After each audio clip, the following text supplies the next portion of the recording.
Everyone, welcome to Seeds of Change, which is CBC's information capsule for the industry with tips and tools and actions to make your content more sustainable. I'm Sally Caddo, CBC's General Manager of Entertainment. I'm joined by Matea Roach, who, as you likely know, is the talented host of CBC's Bookends, radio show that starts the conversation where the book ends. To kick off this edition of Seeds of Change, I thought it might be meaningful to have a conversation about the context in which this year's Seeds of Change is taking place. Matea, today is Earth Day. What does Earth Day mean for you? Earth Day for me, I think, is a day of acknowledgement. It's a day of, I would say, awareness, and it's a day of thinking about action moving forward. When I look at the literary world right now, there's a lot of kind of energy around climate fiction, climate anxiety. That's kind of where my head's at. Okay. I feel that somehow this year the stakes are higher than ever.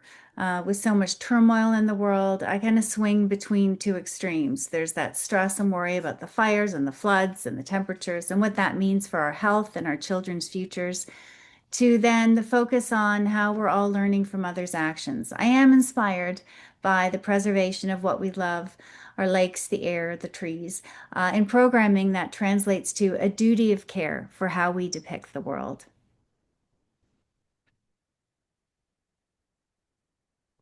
In my world, which is surrounded by books, I think, we think about the footprint of stories, we think about the carbon footprint of a book. It's not just the digital carbon footprint of a podcast or the paper in a book, but there's also physical realities of how we gather.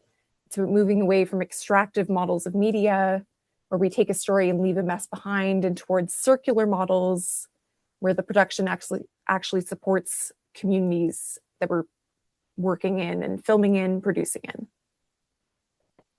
Yeah, and I think in terms of storytelling or green storytelling, climate storytelling, it really means moving climate out of the documentary silo and into the fabric of everything we do. So it's seeing a character on a scripted show using a heat pump or a lifestyle host to talk about regenerative gardening as a default, not as a kind of special episode. And on the climate storytelling front, I have an exciting announcement. Producing for the Planet, the Canadian Producers Organization, which is committed to sustainability, is launching a new climate storytelling workshop on Friday, May 23rd from noon to 3 Eastern Standard Time. CBC has financially supported some of the costs to develop the workshop, and it will be hosted here at the CBC in Toronto at no cost to you. You will get sign up details in the takeaway document, which you will get tomorrow. There are 15 spots available, and it is first come, first serve. So, Matea, you've talked to many Canadian authors about their books. Are there one or two books that you feel describe what's happening with our planet in a way that impacts you? When I was thinking about this, I actually was casting my mind back to the year that I was a panelist on Canada Reads before I came to work at the CBC. And so much of the conversation that year was centered around the environment and centered around questions of climate. I'm thinking back to Greenwood by Michael Christie, which kind of looked back to some of our history as a country, where we've been in terms of our relationship with extractive industries, where we might be going, both as kind of a warning and also as a note of hope of possibility.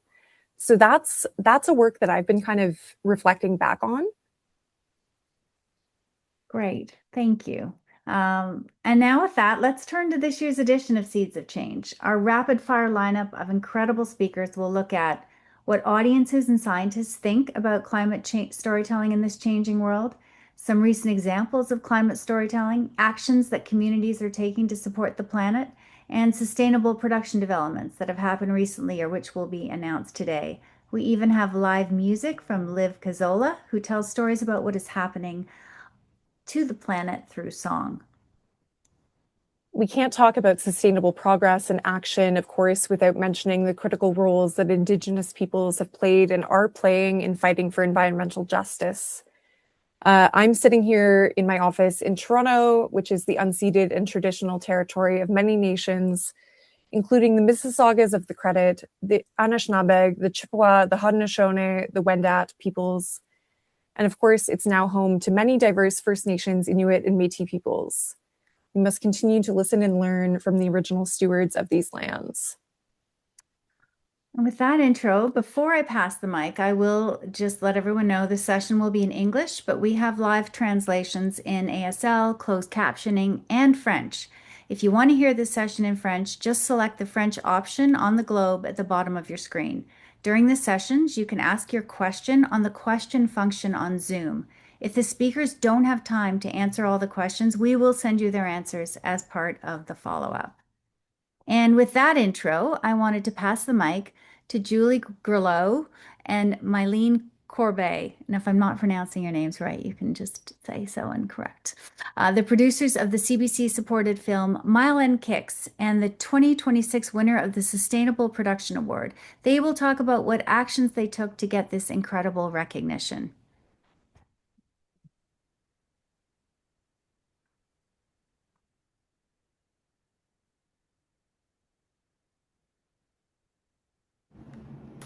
Hi everyone, I'm Julie Grelot. I'm a producer at Courant Nord and was one of the producers on the feature film Mile and Kicks, directed by Generative, currently in theaters. And I am Mylene Corbet. I was a production manager on Mile and Kicks.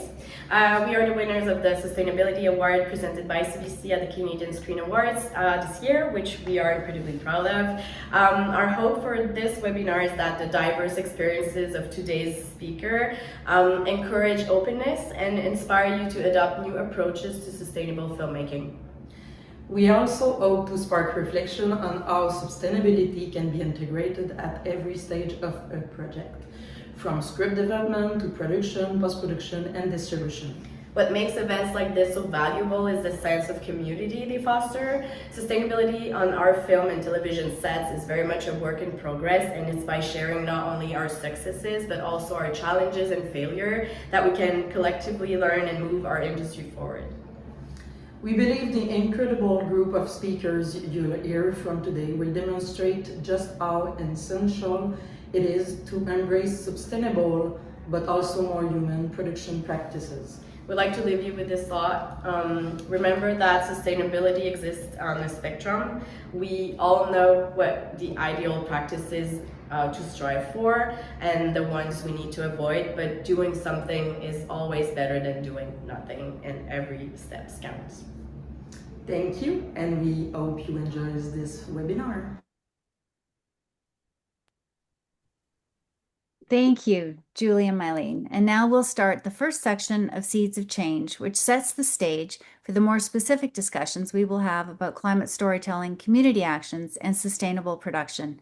Our next speaker is Frederic Julie, who is the co-founder of the Climate Fresque organization and who will share some thoughts on climate change. Why do we still care? Frederic will ground his discussions in climate science and will explain why now is the time to mobilize and act. And now I will hand it over to you, Frederic. Well, thank you, Sally.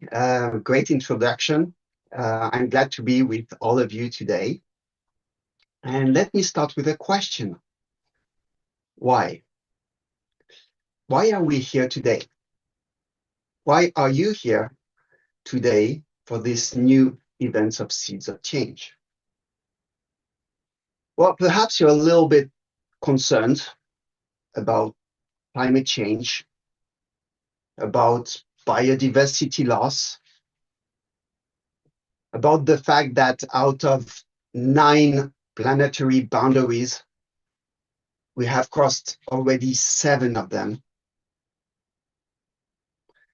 And maybe, perhaps, you have a small feeling that times are a little bit challenging, that progress is a little bit harder than it used to be. My name is Frederic Julie. I live in France. I used to have a career in the corporate world, and for some reason, 12 years ago, I just redirected my energy to environmental stakes. And this was my job, was my passion today, my whole engagement. It's hard. These days are hard. And sometimes I feel overwhelmed, to be honest. And just let's step back of what we got. Like for several years, we got the COVID crisis, and then we got the war in Ukraine. Then we got inflation, and then this multiple social and political shocks. We have the war in Middle East and the oil crisis, and for many people, the daily pressure just keeps rising. So is it the right time to care about environment? Is it even moral to talk about climate when some people are at war? Or maybe it's just the opposite. Maybe if you have the privilege to live in a safe place with secure access to food, water, and job, maybe it's not just a right, it's a duty to reflect on what's going on and what are the core reasons explaining what's going on. So I'm sorry, I just have 8 minutes to talk, so I'll be very brief. I'll try to share some facts, idea, and personal opinion. Ways to look at things with a new lens, a lens with no naivete, but with lucidity and courage. If you're unaware of some of the facts, please take the time to look them up. Okay, let me start. You know the story of infinite growth, infinite access to resource in a finite world? Well, this is just a story. And we've been knowing this since 1972 and the work of Dennis Meadows and his team. And since we knew this, but we just kept extracting more resources out of the ground and transporting it and manufacturing more and more product and transforming this product and sending them all over the world to use them, or some of them, and just dumping them all over nature. And we did this in an exponential way, which led to exponential growth, but led as well to exponential pressure on every single item of environment. So where does this lead us? Right now, like when we speak right now. Well, every single second, you have the equivalent of a garbage truck of plastic being dumped in nature every second. When it comes to biodiversity, 73% of wild vertebrates have disappeared since I was born. And what about climate? Well, we reached the 1.3 degrees. And now we have this increase in frequency and intensity of fires, droughts, heat waves. And you know this, right? Because you just live this. So why do we look away? Well, perhaps some people have some massive interest in keeping the system as it is. And they invest energy and resource and political and economical power just to slow or stop the transition. So is the transition going to happen? Well, of course it is. You know why? Because it's already started and it is unstoppable. Let me just share a few facts with you. Last year, the International Renewable Energy stated that 91% of new renewable power projects commissioned last year were more cost effective than any fossil fuel alternatives. If you look at climate, China, the largest emitter from far, 30% of global emission. Well, the emission has been going flat or falling for 24 consecutive months. They started reducing the emissions and will not stop. The organization I co-founded in 2018, it's called the Climate Press. We've reached now 2.5 million people going through a 3-hour collaborative workshop to make climate science accessible to everyone. Just look it up. You have facilitators around you. So yet it started. Yes, it's unstoppable, but it does not mean it will happen fast enough on its own. And this is where you come in. So if you're here to learn it. It is a great thing to do. But please take some time to reflect. What does this mean for you? How can you use it? Who can you influence? Who can you help? And please do not do this alone. Join a community, work with others, and build together the steps of the world you want to live in. So just let me finish with one idea, one small step for you to get started. Don't stop at learning about the crisis. Try to make the effort to understand how others perceived it. So to take us down that path, I'm pleased to hand it over to Jumaimu Freudmun. She's a senior research analyst at CBC, and she will share what Canadian audiences are saying about climate change. Jumaimu, over to you.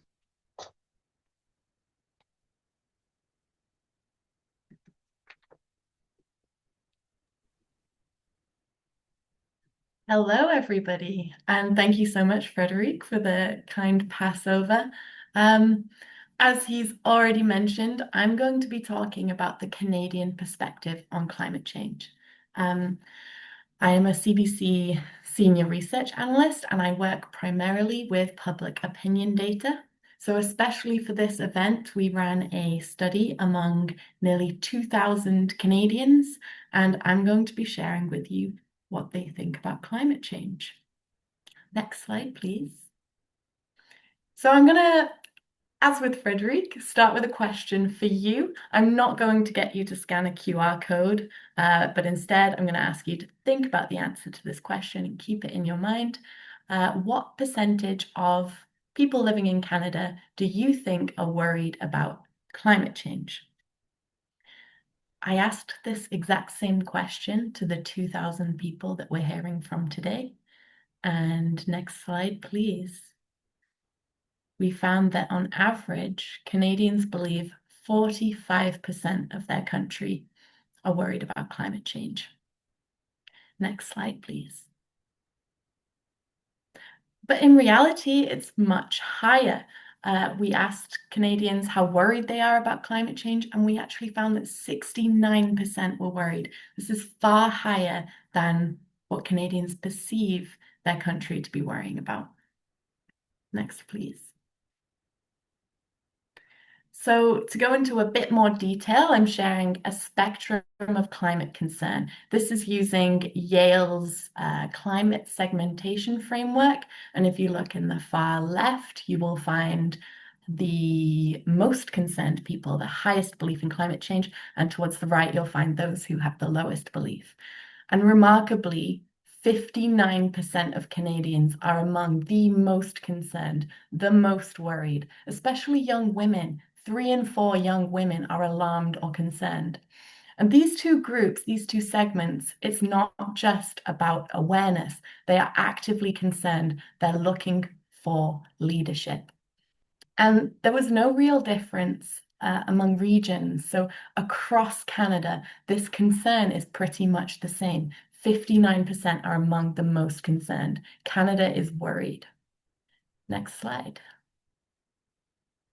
But as Frederic alluded to, we have so many concerns in daily life. And when we asked what are the top 3 issues facing Canadians right now, climate change was not the priority. It came 10th in the list, the same as last year, where only 13% of people said it was a top 3 issue facing Canada. Ahead of that is issues like inflation and healthcare and housing. Everyday bread and butter issues are of top concern right now. Next slide, please. That being said, climate change does intersect with national priorities. When we gave this list of concerns to Canadians and asked them to select which of these are related to climate change, it was remarkable how high the response was for the top 5 concerns facing Canadians. 37% of people thought that the cost of living was related to climate change. 42% thought it was related to the economy. So next slide, please. Sorry, Natasha. So it's really high, and 2 in 3 people believe that climate change intersects with all aspects of life. And this is even higher for people who are in those top two segments, the alarmed and the concerned. 4 in 5 believe that climate change is relevant to everything. And interestingly, those who selected one of the issues in their top three, they're even more likely to believe that it's related to climate change. So people who are especially worried about housing, they're far more likely to say that, yes, housing is related to climate change. So this leads to a question of, can climate stories be business stories? Can they be cost of living stories? Can we link climate change to these more salient daily issues? Because climate change is relevant and our audience knows it. Next slide, please. In terms of how Canadians want to feel after reading or listening or seeing a news story, overwhelmingly, they want to feel informed and they want to feel hopeful. There are other feelings in there too, like feeling curious. They want to be inspired to go on and look for more information. Certain demographics are more likely to want to feel certain emotions. So those over the age of 65, they want to feel hopeful, especially older women. Those who are alarmed, those who are concerned, they really want to feel hopeful too. Interestingly, young men under the age of 30, they are more than twice as likely than the general population to want to be entertained. And recent immigrants, people who arrived in Canada in the last 10 years, they're more than twice as likely to want to feel emotional after reading a news story. Next slide, please. In terms of what Canadians avoid in the news, the top reason that they might tune out is that it's too depressing. But quite a lot of people actually said that it's so unlikely that they wouldn't engage. 14% said that they wouldn't not engage. And that was even higher among older age groups. And what was quite interesting is that whilst in the previous slide, I told you how recent immigrants are more likely to want the news story to make them feel emotional, they're also far more likely to say that they would tune out because the story's too depressing.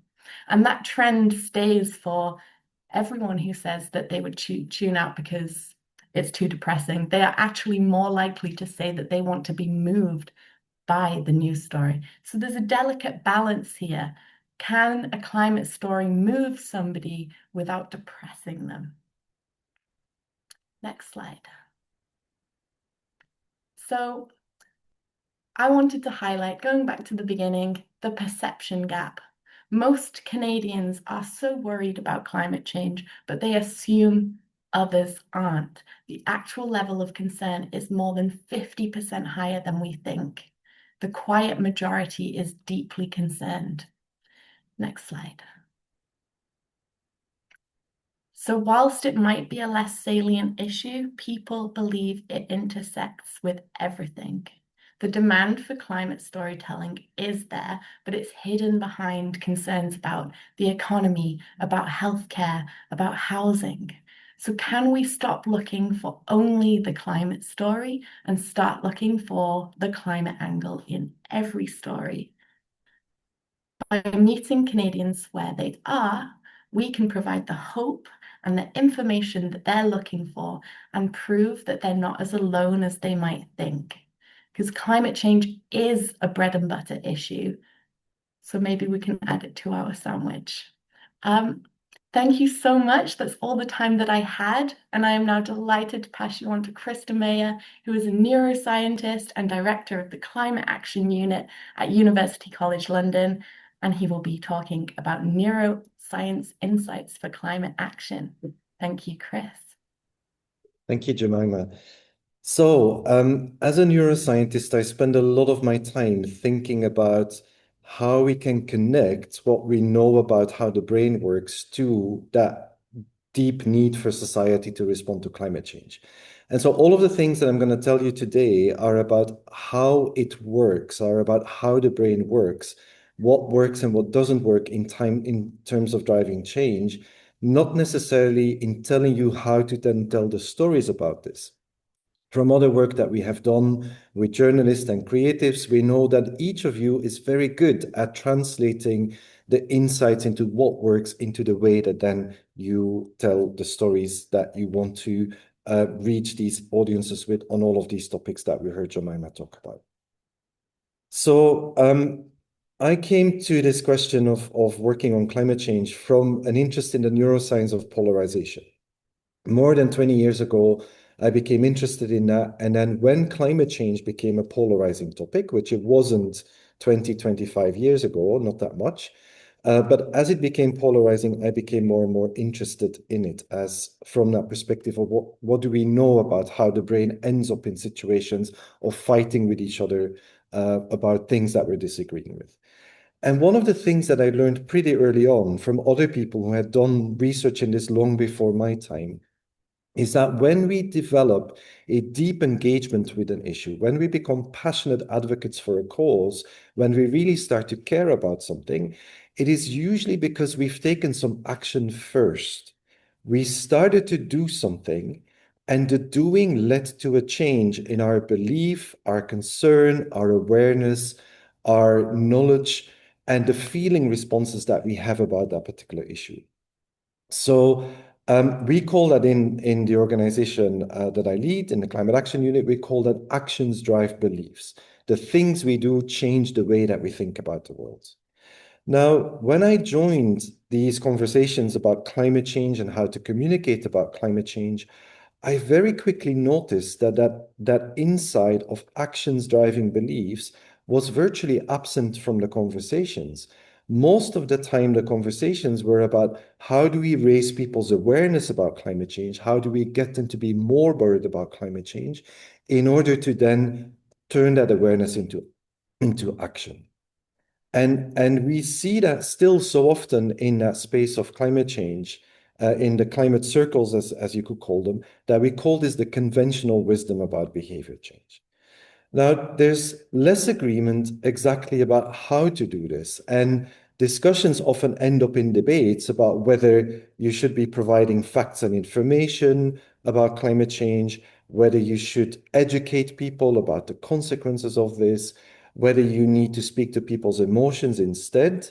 And then amongst those who are saying we need to speak to people's emotions, that then breaks down into different sort of foci on different kinds of emotions. So some people are saying, well, the reason that there isn't any action or not enough action on climate change is that people aren't scared enough yet. If we were to scare them even more, then action would follow. And then other people go like, no, no, no, no, we mustn't do that. We have to give people hope, not fear on climate change. And yet other people will come in and say, hey, you know what? We need to find the right balance between fear and hope, between pessimism and optimism. Now, implicit in those debates, implicit in those disagreements that might happen in a space of people who want society to take some action on climate change, is this idea that any or all of these things, the facts, the information, the emotions, the education, that they are about the problem, the crisis, the emergency. And from that neuroscience perspective, when they are used like that, when we're trying to raise awareness about the problem and we're trying to generate emotions about the problem, actually none of them are very effective in driving action or societal change. Now, from a psychological perspective, from a neuroscience perspective, what is the alternative? If that conventional wisdom isn't a thing that can unlock the action and the change at scale, what is it that does work in driving change and action in people and society? And the way to answer that question is to come to the very basics of how we learn, how we find out how to do things. And we basically have two very different ways of learning. The first one is that we learn by doing. We do something and we learn from the thing that we do, and that allows us to do something new that we hadn't been able to do before. And that's one place where that actions drive belief plays out. The second way that we are very good at learning as humans is that we see other people learn by doing, and from observing how they are resolving challenges, how they are dealing with problems, we can often go, you know what, if they can make that change happen in that context, then I can learn from that and I can do something in my context as well. And this isn't rocket science. This isn't new stuff. This has been around for a long time, these insights. And they sit in all sorts of mottos and sayings that we have. Actions speak louder than words is one of them. But for example, the way that surgeons talk about becoming experts in doing surgery, they have a motto that is see one, do one, teach one. I observe someone do a surgery, then I start doing them myself, and then I start teaching them to other people. And that really complements all of these different ways that we as humans have been very good in the past at dealing with problems and learning how to overcome the challenges that we're dealing. Now, the golden nuggets for you to take away in how you think about telling these stories that connect climate to business and to housing and to the concerns that people see climate intersects with is not by telling stories that generate more concern about how climate change might make housing or the cost of living crisis worse, but by trying to find stories of action, stories of situations in which people are doing something to tackle the problem that you want to bring to light. And there are really three benefits to telling stories of doing rather than telling stories of concern. The first one that is that stories of action are the best way to build agency in people, to give people that sense of knowing how to deal with a situation. It's related to that social learning that I mentioned before, that seeing another person solve a problem that allows us to find out how we might tackle problems as well. So that's number one. Stories of action build agency because they trigger that seeing other people learn by doing. The second one is that stories of action are also actually the best way to signal the urgency of the problem and to show how important it is. Because most of the time, we look at what other people around us are doing in order to see what is important and what we need to pay attention to. And so stories of action are very good at showing where the problems are and without having to explain in a very what we call issue-based way, the problem itself. The final thing that these stories of action do is that they help to fight the despair. Because far too often we hear people say, nothing is happening on climate change. And that's not the case. A lot of things are happening on climate change. Lots of communities, lots of organizations are taking action on climate change. For sure, it's not enough by far, and it needs to be much, much more. But at the very least, we need to fight that idea that nothing is happening, because that's the thing that gets people to sideline as well, to get them to switch off from the issue altogether. Now, that's my message then. The descriptive message of how the brain works. The brain works by seeing people do something and by learning from what we see other people do. And on that note, I would like to hand over, and I'm pleased to introduce Liv Cazzola, who's a Canadian singer-songwriter. Thank you so much, Chris. I feel like what you're sharing is giving me a lot of ideas of where I can take my songwriting going forward. My name is Liv Cazzola, everybody, and I'm here based in Guelph, Ontario. I typically play in the bands Tragedy Ann and The Lifers, and I'm so happy to be here representing them today. The first song I'm going to share was written back in 2019 when climate was all over the media. For me, it was for the first time seeing this. And the buzz was drawing thousands of people to global climate strikes across the country. The media was going nuts, and I was feeling inspired. But at the same time, I was witnessing those in power unwilling to acknowledge just how big the problem is that we're facing. And while I had written songs of gratitude to nature in the past, this was the first time that I felt drawn to writing a song for climate action. The title of this song is Tip, and it comes from two places. One is relating the tip of an iceberg to how little those with privilege can actually see and feel the climate emergency. And the other comes from tipping points we're still teetering on 7 years after this song was written. And so as we're discussing the current context in Canada today, we need to acknowledge that the climate action momentum, the media coverage that we had back in 2019 is waning, or maybe it needs to change like we're talking about now. And I just want to thank those of you here today who have been loud, clear, and consistent in covering climate research, events, and art, because we really need this momentum again. So to start out, we're going to share the lyric video for this song, Tip. Natasha, if you could take it from here. Thanks.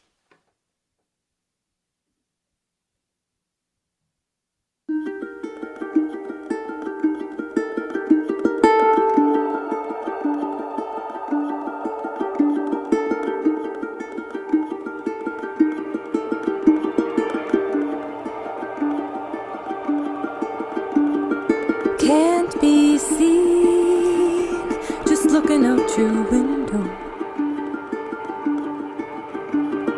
To believe, you must know you don't know. Empathy, cast so far away it crumbled to tiny degrees. I can barely conceive of just what that means. I'm making myself dizzy, untangling what's past your hands, while you're busy making a hungry for strands. You can't hear her crying, but I can feel her dying.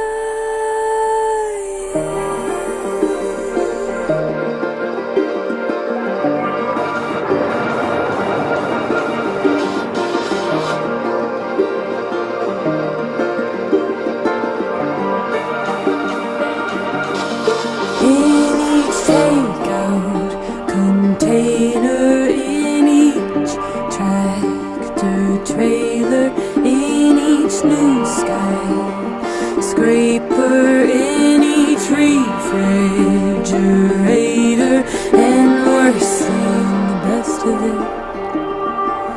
Only see the tip of it. Oh, we can't see the rest of it. Only see the tip of it. I'm making myself dizzy, untangling what's past your hands, while you're busy making a hungry for strands. You can't hear her crying, but I can feel her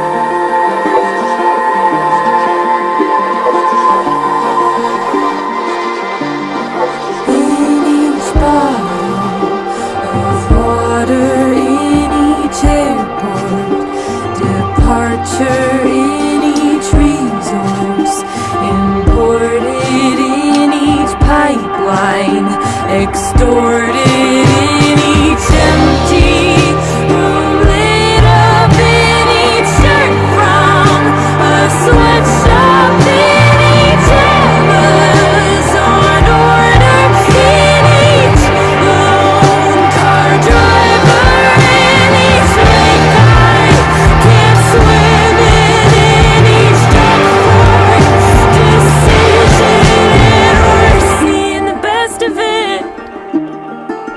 Only see the tip of it. Oh, we can't see the rest of it. Only see the tip of it.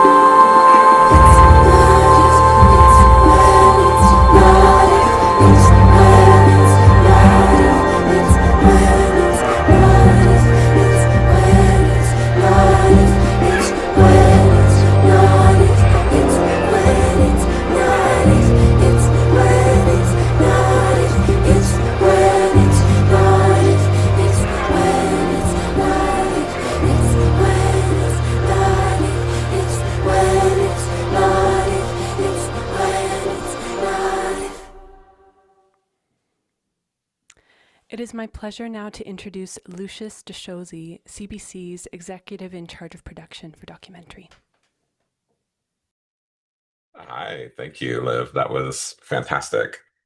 So I'm here today, and we're going to be talking about stories combating climate change.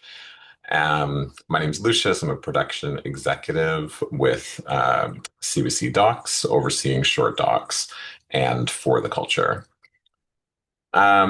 What do you think about when you think about climate storytelling? The definition that we've sort of been working with is that it's the art of communicating the proven realities of climate change and sustainability through compelling narratives. And today we have, a lovely panel of guests who are all doing that in their work. So I'd love to introduce, is everyone here and off camera? Sorry, I can't see everybody. There we go. I'd love everyone to introduce yourselves and just give us your name, tell people a little bit about what you do before we dive into the conversation. And Natasha, after these introductions, I'd love to run the video that Lindsay has provided. So can we start with you, Carlin? Sure. Thanks for having me. I'm Carlin Klebeck. I'm the General Manager of Original Programming at Bell Media. And I think one of the questions you had is, why do you think climate storytelling on screen is so important? I listening to everybody today, so much of it is like the mind and the ideology that we are taking in as individuals when we're watching and consuming content. So I think it's a great way to sort of change the way we're looking at that. And also, it's a pretty polluting industry. We have to make substantive changes on set as well. Great. And Lindsay, can you introduce yourself and let us know why Sure. climate storytelling is important to you? My name is Lindsay Cox, and I'm the co-chief content officer at Insight Productions Blue Ant, and also an executive producer and showrunner. It's interesting, after listening today, there were so many really quotable moments that came from Milan and Julie. The fact that doing something is better than nothing, and it's a work in progress. And I felt when I heard those comments, those are the things that we keep saying. And then I hear Carlin and agree, like it is a polluting industry and we do have to do more. So I feel like, why is this important to me? I think it's important when we think of what we leave behind. We always reference our legacies when we talk about our work and our professional life and our children, but really the legacy of how we leave the planet is how we'll actually be defined. So in the spirit of what Chris said about actions drive beliefs, I did share a few clips that Lucius, that you're going to be running later, that show that across the programming at Insight there is awareness. But I say all of that with every producer here will agree. We can do more. Our broadcasters are always supportive when we look at the challenges that are created and the storytelling that we do. Influence storytelling with recognition of climate change and sustainability. So I have to say we are also a work in progress. That's great. And for you, Nina? Hi, my name's Nina. I'm the production designer at Group Media TFO. The reason it's important to me is, well, first of all, we are publicly funded, so we have a responsibility to our fellow taxpayers to do what we can. Also, we have an educational mandate, so it's kind of baked in already in what we were trying to communicate to children and even adults and teenagers, everyone, is to just have that mandate already baked into everything we do. We've just also switched from virtual sets to real sets, or back to real sets, and so getting used to what that entails and how to do it responsibly after 10 years of working with a green screen. Right. Yeah. I mean, that is definitely a challenge that many of us can relate to. I wanted to set this clip up, that Lindsay provided, because there's something that I was reflecting on my own journey around climate storytelling and thinking about, the first film that really kind of woke me up. And, it was Inconvenient Truth, which next month is turning 20, if you can believe that. It's its 20th anniversary. I went back and watched the trailer, and there's one line of the trailer that describes the film as the most terrifying film you will ever see. I want you to hold that as we watch some of the work that is in this reel that Lindsay's provided. And do you feel that terror? Is that still how we're trying to wake up audiences in terms of storytelling? Go ahead, Natasha. June 27, 1 mile from the Vostok, closing in. 90% of history is being in the right place at the right time. In Vancouver in 1971, we have the biggest concentration of tree huggers, draft dodgers, radical students, and back-to-the-landers on the planet.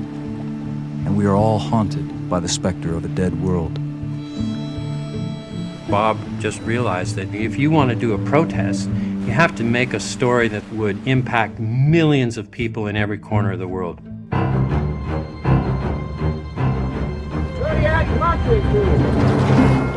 In this detour, teams will be introduced to Revelstoke's untamed natural beauty on the water or in the woods. It's their call, plant or paddle. In Plant, teams must drive to the BC Interior Forestry Museum and Forest Discovery Center.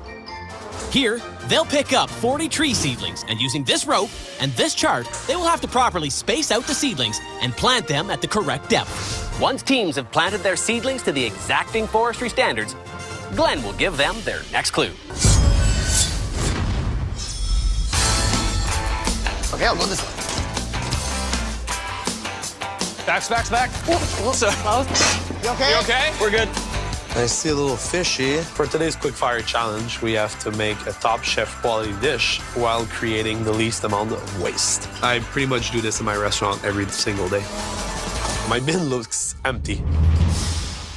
Edmontonians love to do their part for their gleaming green city, as 92% of its residents voluntarily recycle. If teams choose paper, they'll gear up and head to the materials recovery facility. Here, they'll face the frantic and strenuous task of working on this sorting line, where all non-paper materials are pulled from the paper products to be recycled.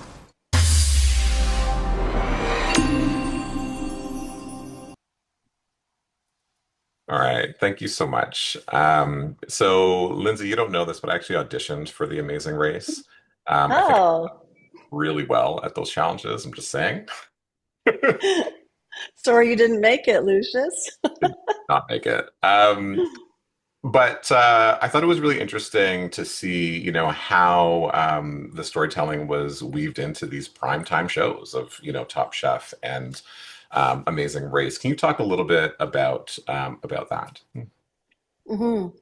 So first I'll say that the work that you just saw was created and produced by my colleagues who, when I said we were doing this panel, they shared references, they shared the why. And so the comments I'm making are from our producers at Insight. With Amazing Race first, one thing that's really interesting is that the challenges that are determined on the show are created by the challenge producers that cross the country, but they also work with the communities. So when they go into community, they don't go in and say, this is how we're doing the challenge, this is what it is, and it will have a great impact. It's not driven by the network saying this is what the challenges must be.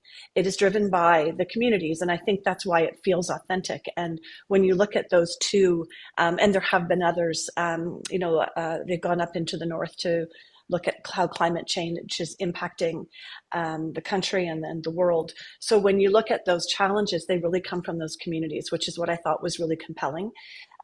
They work closely with the teams there, and then we saw how those challenges play out.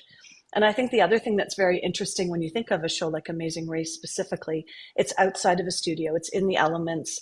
It's really, now that it's within Canada, it's really showcasing our country as well, and using the country as the studio, which is, I think, why everyone has gotten so behind that show, and it's such a successful show.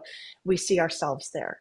So with Amazing Race, I really commend them for how they create these challenges and how they found the way in where it feels authentic and natural, and you're back to what Chris said, actions drive beliefs. You're actually watching people, you're watching these actions, and you're not necessarily initially recognizing, oh, this is a sustainable climate change moment.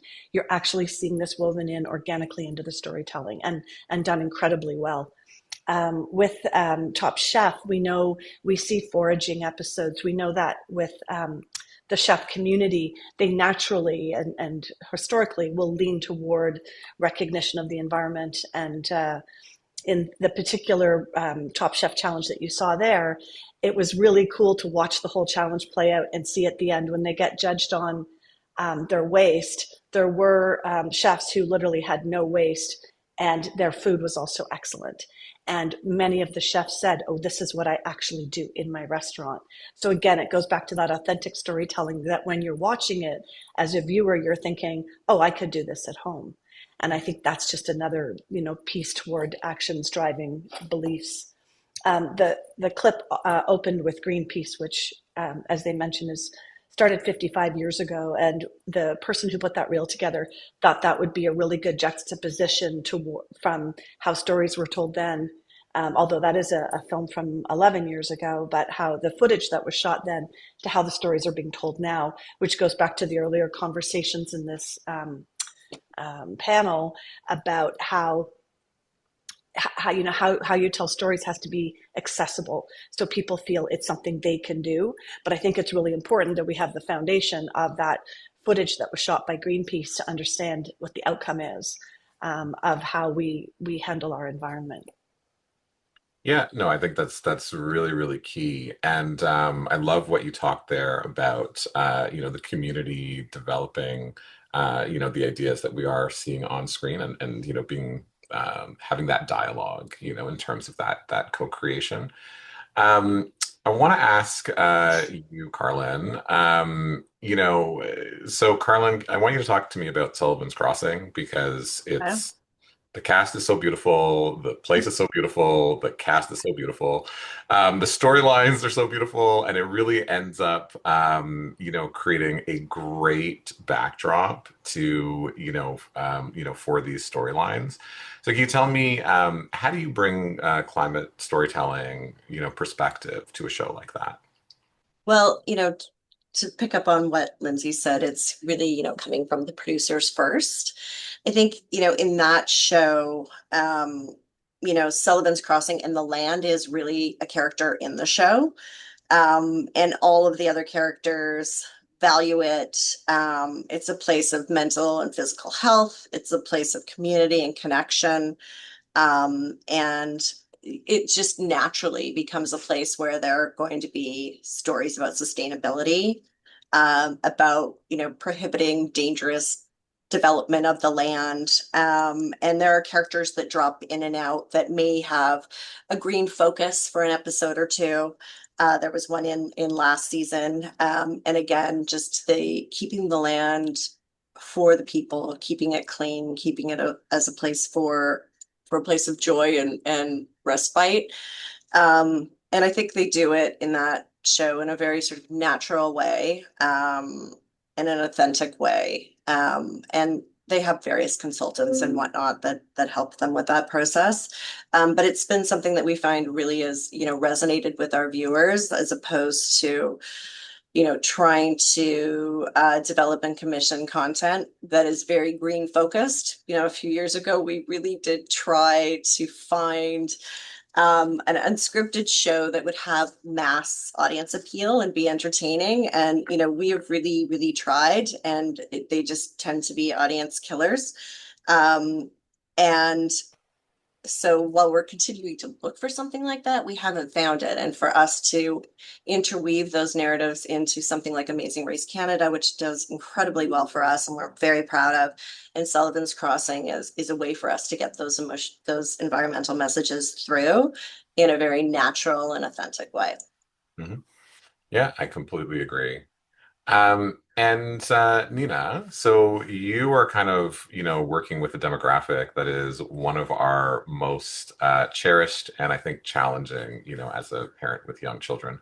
So can you tell me, how do you approach climate storytelling, from the perspective of like kids and families? Yeah, that is a really tricky one, and I think it's constantly in development. I think it's about meeting the kids where they are, and eco-anxiety is a real thing that teenagers are going through, and our writers have been really good at kind of really channeling that and giving them facts, but giving them actionable things that they can do. Um, People come to our content for educational purposes rather than just solely entertainment. So one of the series that we're doing is just there was 10 shorts of about 4 minutes long about um, upcycling. And so it's a young DIYer has a YouTube channel, and every episode she upcycles an item, and it's all stuff that, kids would actually have access to. And it kind of forces them to kind of look at an old Game Boy or remote control or skateboard, and instead of thinking, oh, I'm done with this, I'm throwing it in the garbage, seeing it and seeing what they could do with it and themselves without, because so many of the actions are adult driven for the environment, and so it's just important to give the kids something that they can actually do themselves. Yeah, absolutely. Mhm. And Lindsay, I want to go back to you for a second, and talk about not only developing these stories creatively, but also sort of the business side of it. Because you are working with shows that do have some brand work and brand integrations. Um, Natasha, there's some photos that were provided.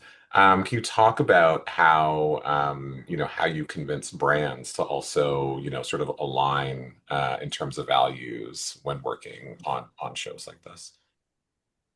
All of our producers will say that when they deal with sponsors now, this is a very present conversation and a really important conversation.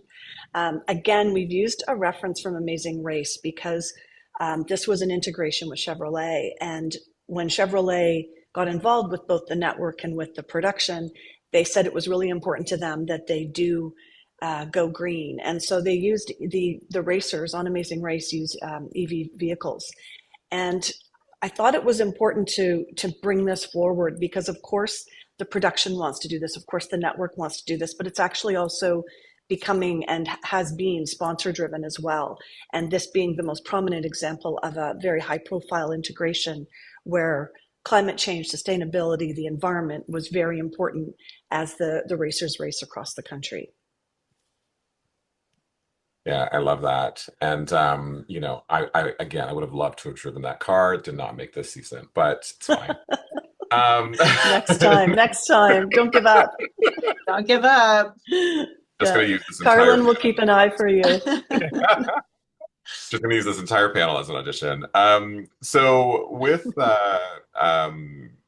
studies have also shown that audiences really they're really influenced by what they see on screen. You can see this in things like smoking, where the impact that's had on a society by the glamorization of it on screen.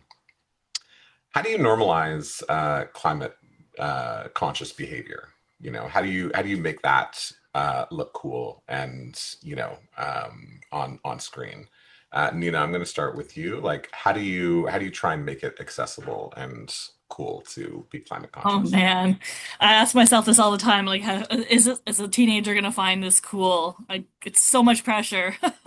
I mean, I talk to a lot of teenagers. We have teenage co-op students. So I'm constantly picking their brains about, what they might be drawn to, or what are they likely to gravitate towards. Yeah, I just ask a lot of questions. I try to stay on top of trends, but yeah, it's they gravitate towards the truth though, right? So like if something is, they're into reusing water bottles or like recyclable stuff. Like they're into it. You just kind of have to uh find a little hook into it. And even if it's, especially with our content, which is educational, maybe shown to them in school instead of like them gravitating towards it naturally, on their own time. Um, if it's well written and we have some really, really great writers that I get to collaborate with. They might not say it's cool, but they will remember it, and it will stick. Yeah, absolutely. Carlin, do you have anything to add to that? Well, I think, similar to jumping on that, like really focusing on what's, you said, truthful, honest, authentic, if on the scripted side, like can the characters drive EVs? Do we see them recycling, making, smarter choices, consumer choices over food and things they're buying? On our unscripted side, we've really pivoted away on some of those, tough people doing tough job shows that we've done so well for so many years but we've pivoted away from those to really focus on, environmental things that those same people are doing in their lives. It's just sort of a pivot. And, again, like, let's not do the big vehicles on dangerous roads type of programming anymore, and just changing the focus so that it's still very entertaining, but there's messaging. And, on the competition reality side, like Lindsay has already highlighted, doing like approaching challenges honestly. Project Runway Challenge, we had, they used denim. So it's part of the narrative. It's authentic. And I think that doesn't stand out. I think viewers take it in as honest storytelling and as entertainment. And I truly believe that it sinks in. Mhm. Yeah, I mean, and honesty, is definitely the key, and I think reflecting the realities of, the world that we live in, but then also doing it in a really accessible way. Carl, I'm going to pick on you again Okay. here. Because at prime time, you said that we were in a golden age of Canadian television. Mhm. And it really made me think about that. Like, how do you think that, because of this golden age of television and, more eyes are sort of watching and paying attention to the storylines that we are putting out in the world, um, how do we show that sustainability can be a life of more and not less, not sacrifice through these storylines?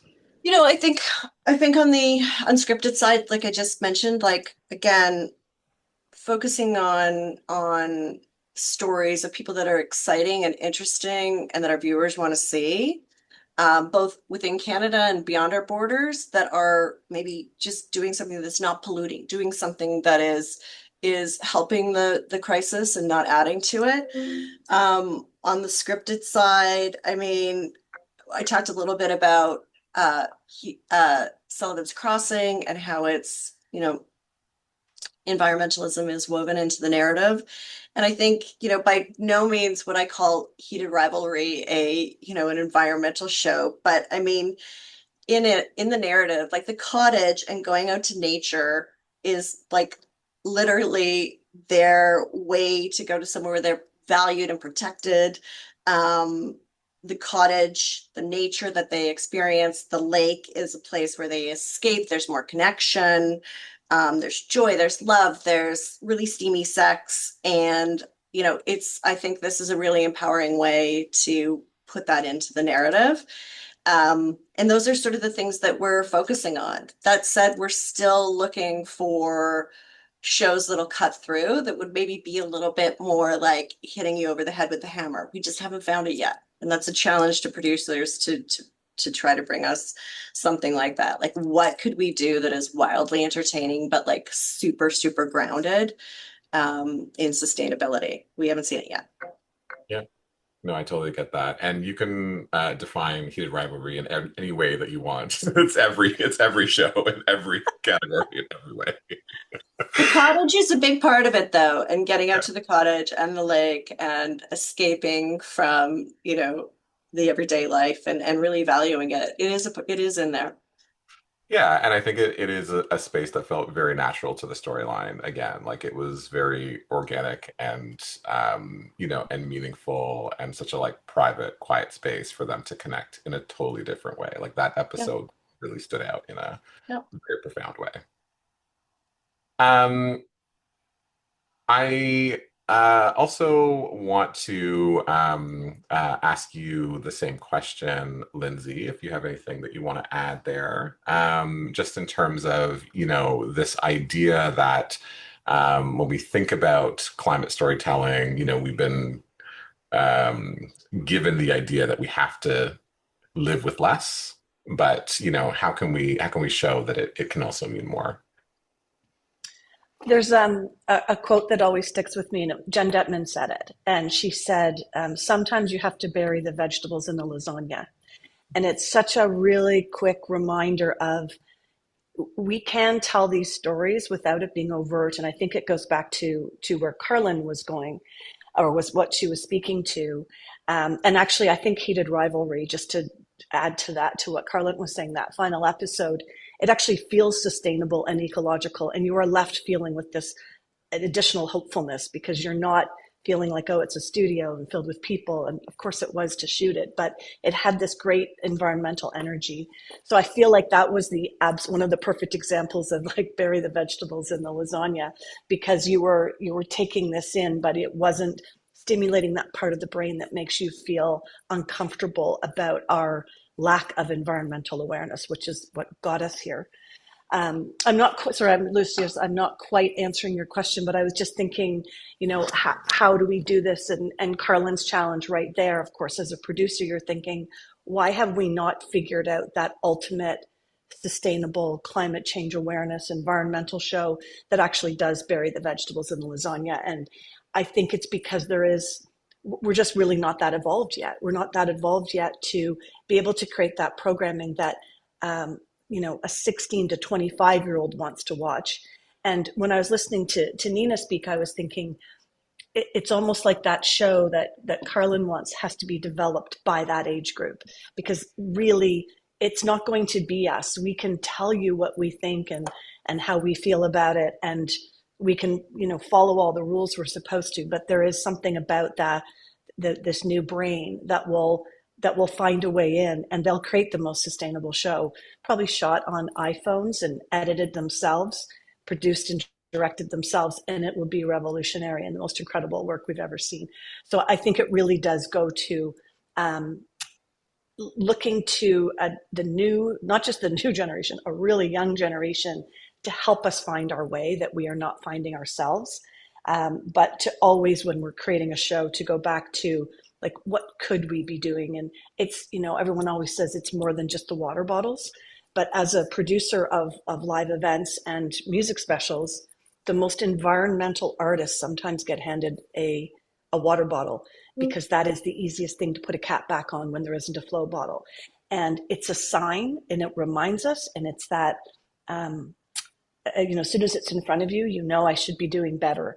What else can we do better? What else is the water bottle that just is the trigger for all of us? And I think that's something we need to always be looking for. The image that just came up here is from the Junos this year, which, and it's hard to tell when it's not video, but this is a Joni Mitchell's performance that closed our show. And across the stage are all of the artists who were on the show, and they joined Sarah McLachlan and Alison Russell and Joni Mitchell herself to perform. And the images that you're seeing there are canvases of Joni's work. So in order to create this environment for Joni, we specifically went to a space of how would you do this performance outside? How would you do it in the rainforest? How would you do it at the McMichael Gallery? And you would surround yourself with art. So all of those canvases are just held by wood and then rigged up into the sky. And when they come down, they roll up. And all of those pieces will currently be sent to different places and back to Joni herself. And definitely not something that we get rid of, not something that lives in a storage space for years and then ends up in a dumpster. So I felt like Joni herself, being one of our original environmentalists, we had to create something for her that didn't go in the dumpster. And we felt that honoring her work this way was such a perfect homage to who she is. And it left the viewer being able to also see these beautiful pieces. And in contrast to the rest of the show, they weren't cycled through on video screens. They were actually physical pieces that you could touch. And I think when when Elsa and Lisa were talking about this, I was thinking this is sort of the ultimate display of how you can be sustainable in a live music environment. We can tell you that we rent our staging, we rent our decks, the lights are rented. We do know they all use power, but this is a physical piece that reminds you that you can be sustainable. There's another image coming up. If you could just change the slide. This is Cameron Whitcomb. He's very dynamic, young, up and coming country artist who is just like breaking out. And his creative for his performance on the Juno Awards this year, and this is again our Juno stage, was to actually create a mini video, almost like a mini video set, which you can see there to the right of the screen. And this set actually folds up and will now go on tour with him. So rather than these pieces, these flats and these props and these images you're seeing here, again, going in a dumpster, they're actually going to go out on tour with him, which was an unexpected benefit when he arrived and saw what we've done, because you don't always know until the artists arrive how it will all play out. So I wanted to show these elements, which are the pieces that are built for our show that actually will have a life for years to come. In addition, on the Junos, because we stay away from building individual set pieces, we do use a lot of digital art. And so in the Nelly Furtado tribute, which will be the next slide, you can see her work is represented in our screens throughout performance, throughout her acceptance. So that's just another way that we got away from building sets in order to better tell story and to be sustainable and not to fill up dumpsters, but that actually conveys the artist's work and their life in a really effective way. I like that Cameron showed up and just said, I'm taking these. I'm taking these on tour with me." Oh, it was amazing. He just walked in. He's like, "These go with me," and it was so cool. It was so meaningful, and we were all thrilled too, because we were all thinking, how do we pull this apart and reuse it? And it was so perfect when he said, "Can it just go on a truck?" We were thrilled. It is such a great idea and so innovative in how you've put those sets together. Because it is a challenge with live production when so many things are built and then sort of discarded, at the end of the production. Mina, I want to ask you, a question about this as well, because I know that, you've worked with sort of decommissioned items and turned them into art and, thought about how you take something that otherwise would be useless and made it into something useful or something beautiful. How do you create, how do you bring these sustainable practices to your way of production? Well, I think the three of us who work in there's basically three of us who deal with all the props, costumes, and sets, and we all have theater backgrounds and have all come from independent theater. So, from a budget perspective, recycling has always been the mandate because there hasn't been a choice. So I think it's just kind of in our ethos already. I like to look at it as if I can use everything that we build at least twice, and then give it to someone else to use, then it's a battle that we've won. Certainly, I don't think we do everything that we could, and it's something to work towards, but I think it's better to do something than to do nothing. And so I look at us at the beginning of the journey of kind of just figuring out how to continue reusing sets and recycling sets, and also you have to get the buy-in from the producers and the directors to reuse stuff, because everyone wants something new all the time and always got to be new, new, new. And so if you can convince them that something with a coat of paint and a different texture could turn into something completely different, then you can get a little bit more buy-in and a little more trust for the next project. I'm very fortunate in that we have the same team, we're all permanent, so we get to build those relationships and have that vocabulary, and that really helps with the reuse and the recycling aspect of sets, costumes, all of that.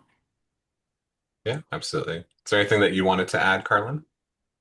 I think, Canadian producers are really scrappy. They've had to work with lower budgets. So, I think they're always looking for ways to reduce, reuse, and recycle for sure. I mean, I think a good example for us is MasterChef Canada. It's literally the set from the US. They threw, like, got some trucks down there, brought it up, and had somebody rebuild it. And that's an amazing save. And it just saved all of that entire US set from going into the dumpster, which is great. And I mean, on our in-house side, we're always reusing things. We try to be careful about, what kind of merch is being made and is it going to end up in, the landfill. But I think, part of it has just been we've had to be really careful. I love the changes that Lindsay showed for the Junos. I think that those are really smart. And it's like maybe that wasn't because of budget, but it certainly is creative and smart and beautiful. And I think those are the things that, one, Canadian producers are good at doing, and two, we just have to continue to encourage. Yeah, and I think that that's such a great comment because, where does the genesis of these ideas come from? But there's a combination here of, inspiration from the artists. Like you said, you don't want this is something that's going to live on with Joni, it's going to live on with Cameron, it's going to live on with Nelly, and but also it impacts your budget in, a potentially positive way, and it's a creative solution that is still entertaining, and audiences are not thinking that anything else about, Oh, what they're seeing on screen. They're just moving. totally. Producers are like the ultimate problem solvers, so it's great Yeah. to have them on board for solving these issues. Absolutely. So I'm going to ask one last question to everyone, and it's just, after watching, some of these storylines play out in the work that you're doing, how do you want audiences to feel? What do you want them to feel coming out? I'll start with you, Nina. I mean, ultimately, I think we want them to feel like their lives are being reflected at them to a certain degree. We want them to feel seen and heard and and educated, but not in a preachy way, right? Just like learn something new. If they leave feeling a little more curious about what they've seen, then that's great. Yeah. And what about you, Lindsay? It's tough because I was going to say that we want our audiences to see themselves in their stories on screen, which is where Nina went. I think I would add to that when we are producing shows in our country and about our country, so Amazing Race is a great example, or the Juno Awards, or so many other shows that are produced by everyone in this panel, that you also are left with hopefulness for our country and a strong, strong patriotism and a belief that you can make change, and whether that's an environmental change or just to be a better person, but that is reflected in whether it's like a music show where you don't turn it on to think you're going to feel that way, but then you find you do, and you find yourself there, to exactly what Nina's doing, and especially in children's programming, and then everything Carlin spoke about. I think it goes across every genre. You want to see yourselves, but I think I want to see Canada as a better place too. And I think that a lot of programming recently is really focused on that, and focused on the beauty of our country as well. Yeah. And what about you, Carmen? Not much to add. I mean, we want people to be entertained. We want them to feel represented, and we want to be sneaky and put in some of that education in there too, without devaluing the entertainment factor, and the authenticity and representation. But I think Lindsay and Nina really summarized how I feel as well. That's great. 90% of history is being in the right place at the right time. I want to thank all of you for being in the right place at the right time, and spending some time with me on this Earth Day. Um, and I'd like to throw back to singer-songwriter Liv Pizzola. Thank you. Thank you. Thanks. Thank you so much for all of that. I have to admit, while I was listening to that discussion, I went outside and pulled weeds and felt the sun on my face in the garden.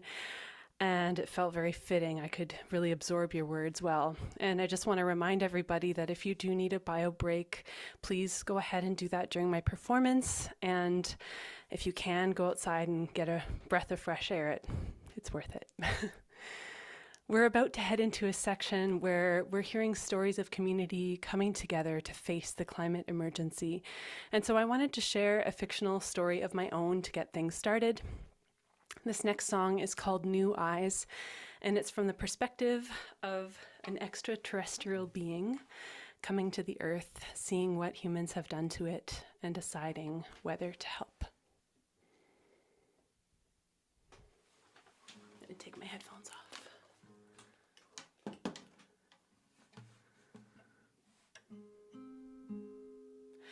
Heart skips, new lips, parted,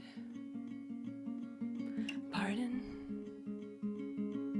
same sky, new eyes, salted,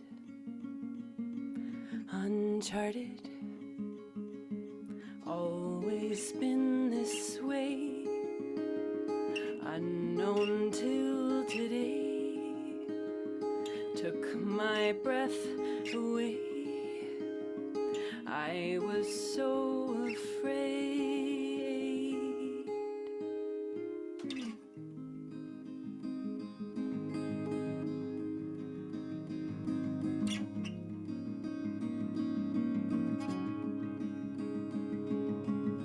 Shake hands, understand meaning, revealing. Same land, alien plan, wasting and taking. Always been this way, unknown till today. Took my breath away. I was so afraid.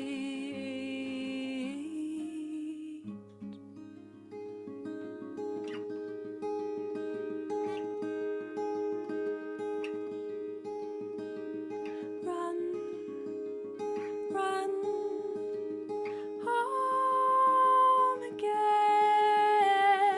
Run, run, home. Run, run, home again. Run, run home.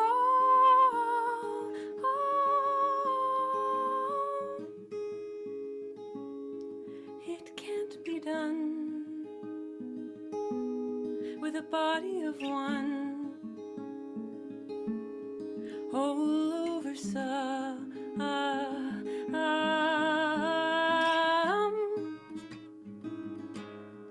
Look to the moon.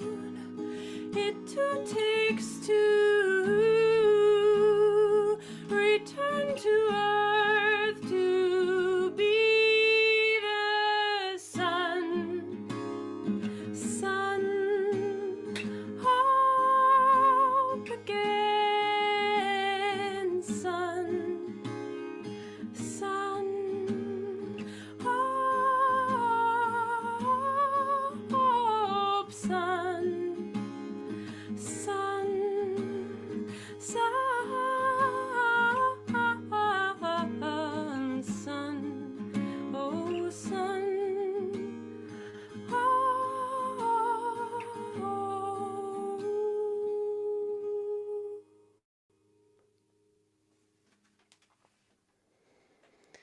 Okay, I would like to turn it over now to Supna Badami, CBC's Senior Advisor for Competitive Analysis.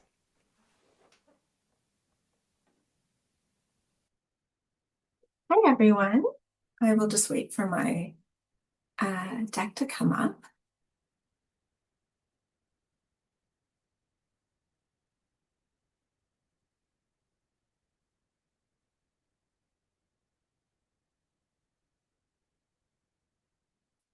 Hey, so I'm presenting Power to the People, Climate Action, and my name is Sapna. Next.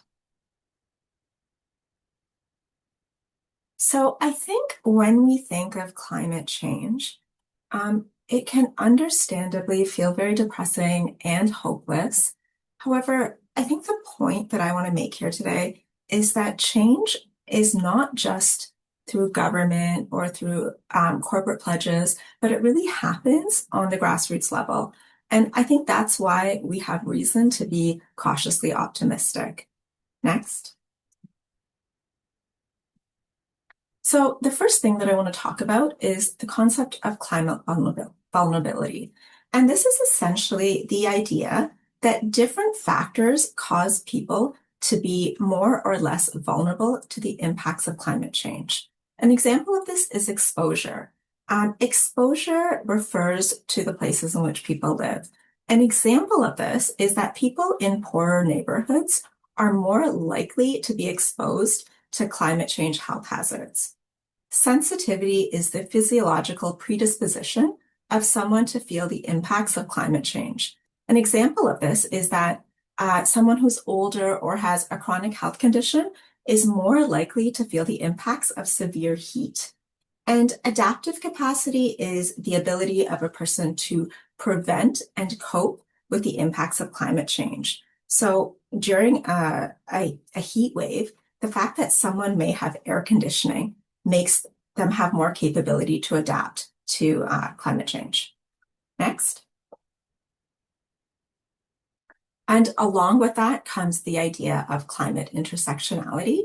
And just really briefly, this is the idea that overlapping systems cause people to have unique vulnerabilities to the impacts of climate change. And those include factors such as race, socioeconomic status, class, and gender. Next. So the first example I really want to talk about is Nain Nunatsiavut.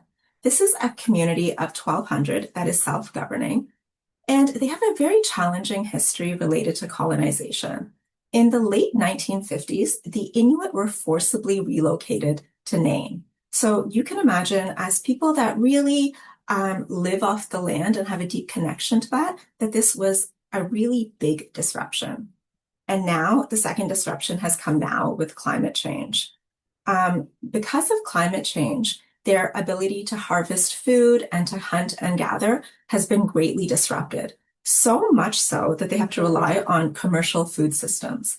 And this is very challenging because Nain is so remote that it's not connected to outside roads. So food either has to be shipped in during off-ice seasons or it has to be flown in. So you can imagine how expensive food is here. Next.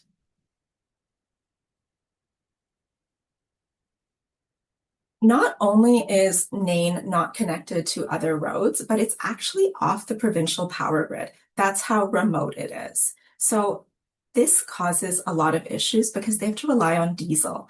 And for people on a fixed income, diesel is incredibly expensive.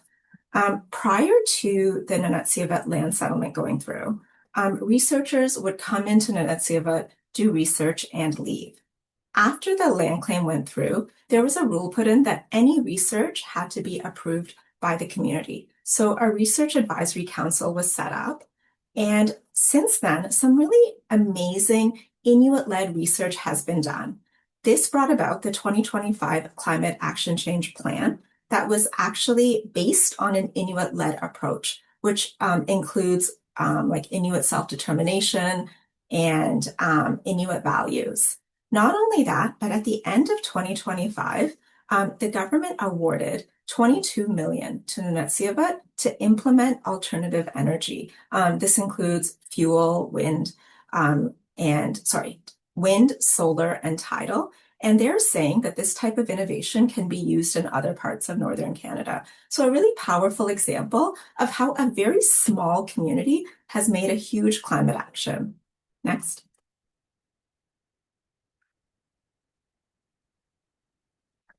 The next example I want to talk about is Fox Creek. Fox Creek is also a very small community, around 1,800 people, and they are surrounded by the boreal forest. In 2023, they had a forest fire that was so severe that the entire community had to evacuate. The fire burned down 56 kilometers, which is the length of the town. What's really concerning and difficult about forest fires is that it works in a feedback loop. We're seeing global warming making earlier snow melts. The forest is becoming drier. We're getting an increase of forest fires, and more carbon dioxide is released into the atmosphere. And then that leads to another rise in global temperatures. And the scary thing is that they're predicting that there's going to be a rise in fire weather conditions. In Eastern Canada, they're saying that this rise could be 200 to 300%. And in Western Canada, they're predicting about 50%.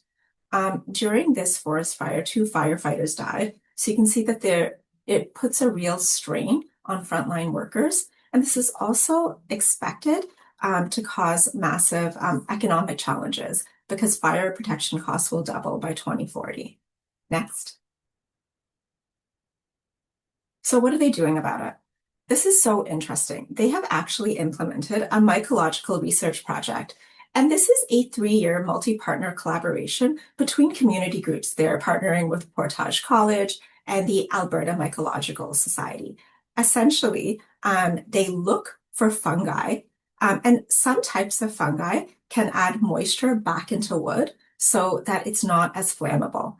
Not only is there that benefit, but it also converts this dead wood into nutrient-rich biomass for invertebrates.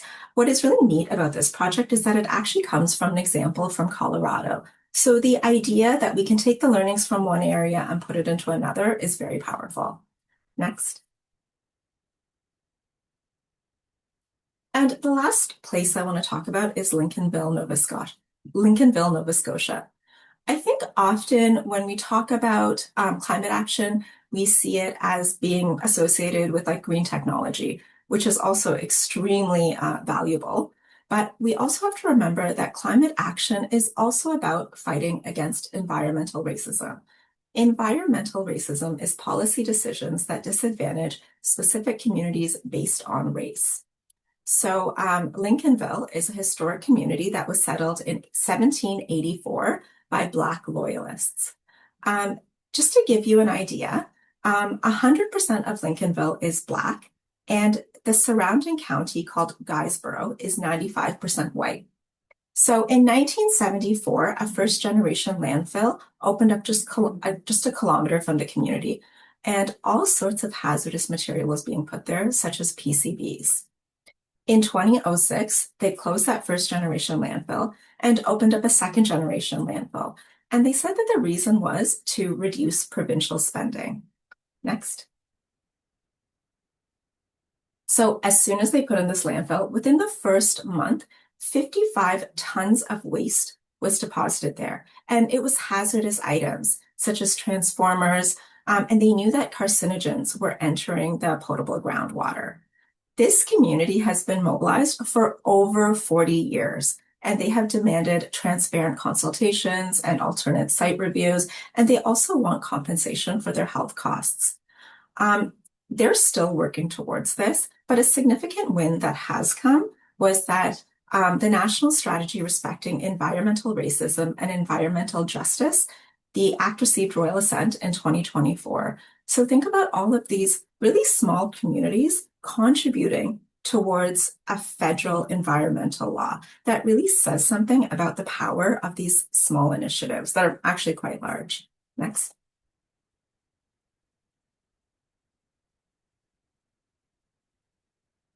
The final point that I really want to make here is that I think often when we talk about the environment and climate change, people think about nature, but in reality, it's everywhere. It's the water we're drinking, it's the food that we're eating, it's the place that we're living in, it's the air that we're breathing. So I think it's really important that we remember that marginalized communities are often the ones that feel the impacts of climate change the most, and they often contribute towards it the least. So it's really important that we're not only aware, but we support these initiatives. Thank you so much. And I would like to introduce Gabrielle Smith, the founder of Rising Tides.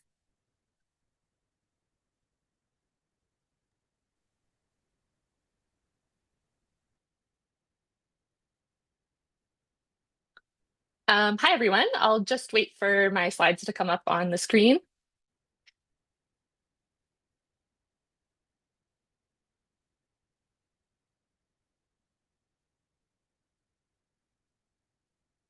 Awesome. So thanks so much for that presentation, Sapna. I learned so much from your talk, and I love the part about climate resilience and what small steps communities are taking to help build it.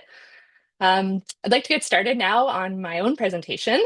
So hi, everyone. My name is Gabrielle Smith, and I'll be presenting to you about my little organization called Rising Tides and what we are doing to try to take small steps towards a brighter future. Like I said, my name is Gabrielle. I am an Olympic rower, and I raced at the Tokyo Olympics in 2021. I am happily retired from sport these days, and instead I work as a marine scientist and a scientific scuba diver. Between these three things, I think it's safe to say that I've spent a lot of time on the water, in the water, and around the water, both in Canada and around the world. I like to joke that I'm a professional water baby. Next slide, please. And as a professional water baby, I pay pretty close attention to the lakes and rivers around me. Um, while I was rowing, I started to notice that some water bodies seemed quite healthy and supported a huge amount of life, including plants, birds, fish. And other times that was not really the case, especially when you're an Olympic rower, you spend sometimes up to 6 hours a day in your boat rowing along.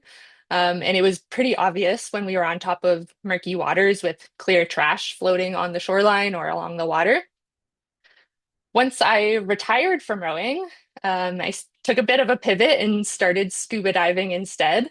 I was pretty surprised also, though, when I started that there's lots of garbage underneath the water as well. Um, it those ecosystems still support lots of life, but there's tons of garbage down there too. Next slide, please.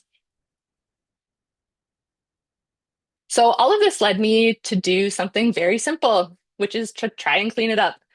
I started a grassroots organization called Rising Tides, which focuses on cleaning up garbage from Canada's waterways. We mostly do this through swimming, snorkeling, and scuba diving. We're just about to hit 1,000 pounds of garbage removed.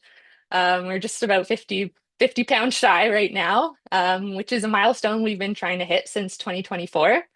For reference, that amount of garbage is roughly the weight of a fully grown grizzly bear. Next slide, please. So here you can see a little bit of the trash that we clean up.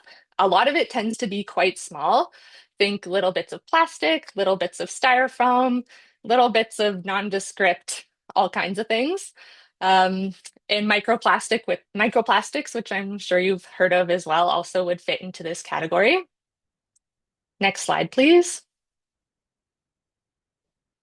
Sometimes the garbage that we find is a little bit bigger. I'd say this is kind of the average size of things that we collect. So think beer cans, pop cans, chip bags, flip-flops, little bits of clothing, that sort of thing. Next slide, please. And sometimes the garbage that we find is really quite big. So here you can see 2 car tires that we found underwater, with several sea urchins growing on top of them, as well as a little sea star up in the left corner. Next slide, please. So how do we actually do this? Well, in short, we put on our swimsuits or our wetsuits or our scuba gear and we jump in the water. We swim around and look for garbage to collect. We carry mesh bags with us so that we can collect all the garbage while we're out there swimming, and we bring it back to shore. Once we're back on the shore, we take it to the dump or the recycling depot and make sure it gets deposited in the correct spot. It's funny how when you first jump into the water, you're mostly noticing the fish around you or how cold you feel. But once you start honing in on the garbage, there's a lot out there. And the more you look, the more you find. Although we primarily focus on snorkeling and scuba cleanups, we've also organized a few events that involve walking in small creeks and shallow rivers to pick up trash from the shoreline as well and within the shallow areas. This method is a little bit more accessible and doesn't require volunteers to own a wetsuit or any specialized equipment. And we provide the garbage bag and the garbage pickers. Our biggest cleanups have pulled several hundred pounds of garbage from the water. So these photos on the screen are from an event we did last year in Boker Creek, and we pulled over 200 pounds of garbage from Boker Creek that day. It's a little urban creek that runs kind of downtown Victoria, but it's also an important habitat for juvenile salmon. So it was awesome that we were able to clean out some of that trash. Another funny story is that last 2 years ago now, actually, we were doing a cleanup, a snorkel cleanup, and we found a potbelly stove in the water, if you can believe it. And it took about 6 of us and some serious muscle grease to haul it out of the water safely. Next slide, please. So as you can see, we find all sorts of items underwater. On this particular day, we found 2 bicycle frames, lots of cans and bottles, and even an old parking meter. It's sitting in our backyard right now, and I'm hoping there's a couple loonies and toonies in there, but it shows that there's a huge variety of trash that winds up in our lakes, in our rivers, and in our ocean. Next slide, please. So here's the last photo that I'll probably be showing, but this is a fairly typical haul for us. Lots of cans, which is a running theme amongst our cleanups, and a shocking amount of clothing too. You can also see in this right-hand picture a huge mass of fishing line.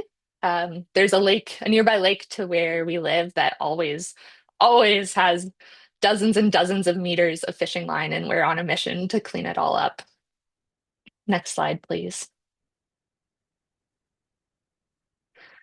So the real question here, I think, is why is this actually important? Well, besides being pretty fun, it's also a tangible way to make the world around you a better place. I know it's quite common to feel overwhelmed when facing the environmental concerns in the world today, and I often feel that way too. But I think it's important to focus on what you actually can do and to do what you can. You don't have to do every single thing, but doing what you can help fight those feelings of eco-anxiety. I think it's also a pretty awesome way to leverage your strengths. So for me, for example, I spend a lot of the time in and around the water anyways, and I love swimming. So it felt like a very natural fit for me to start a little project like this. Maybe jumping into the water isn't quite the right fit for you, and that's okay. It doesn't have to be, but there are lots of simple tasks that everybody can do, even if it's as simple as picking up a single piece of garbage on your next walk to work, or something like that. Sorry, if you could go back one slide. Yeah, it's also Rising Tides has been great for building community. We built a really strong volunteer network through our cleanups, and we hope to keep building that as we continue to grow. One of the most rewarding comments we got from a gentleman last year at one of our lake cleanups was, "Thank you for cleaning up my childhood swimming hole." And it was really fulfilling to hear him just come over. He'd been watching us kind of struggle to pull out this potbelly stove, and he came over afterwards and gave us all a big handshake and a thank you. And it was really rewarding to feel that. Even if it's only a local or small scale impact, still it's 1,000 pounds of garbage, and I'm just one person. And I'd like to encourage all of the viewers on this stream to try to pick up at least one piece of garbage today, or even better yet, to maybe jump in the lake that's closest to you and take a look around for yourself. Next slide, please. So that's all from me. That's all I wanted to present here today. If anyone has any questions, I'd be happy to take those. But if not, I'll be introducing Juanita Marwa in their presentation on our way of being. Thank you.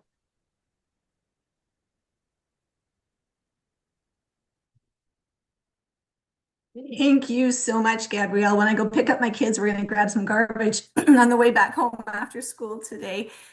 It has been a real honor to listen to everyone's stories and the actions we do, big and small, in our everyday lives. And I'm very pleased to share with you a little bit about our way of being at Métis Crossing. And to do that, I actually just want to make sure everyone knows who the Métis people are. So I'll start with my next slide.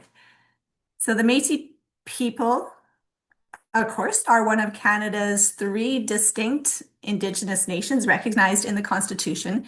And we originated in the 1700s when the French and Scottish fur trade married First Nations women as they arrived on the east coast of what is now Canada, such as the Cree and the Anishinaabe. And there's a little bit of misunderstanding about who the Métis people are, because we are far more than just mixed ancestry.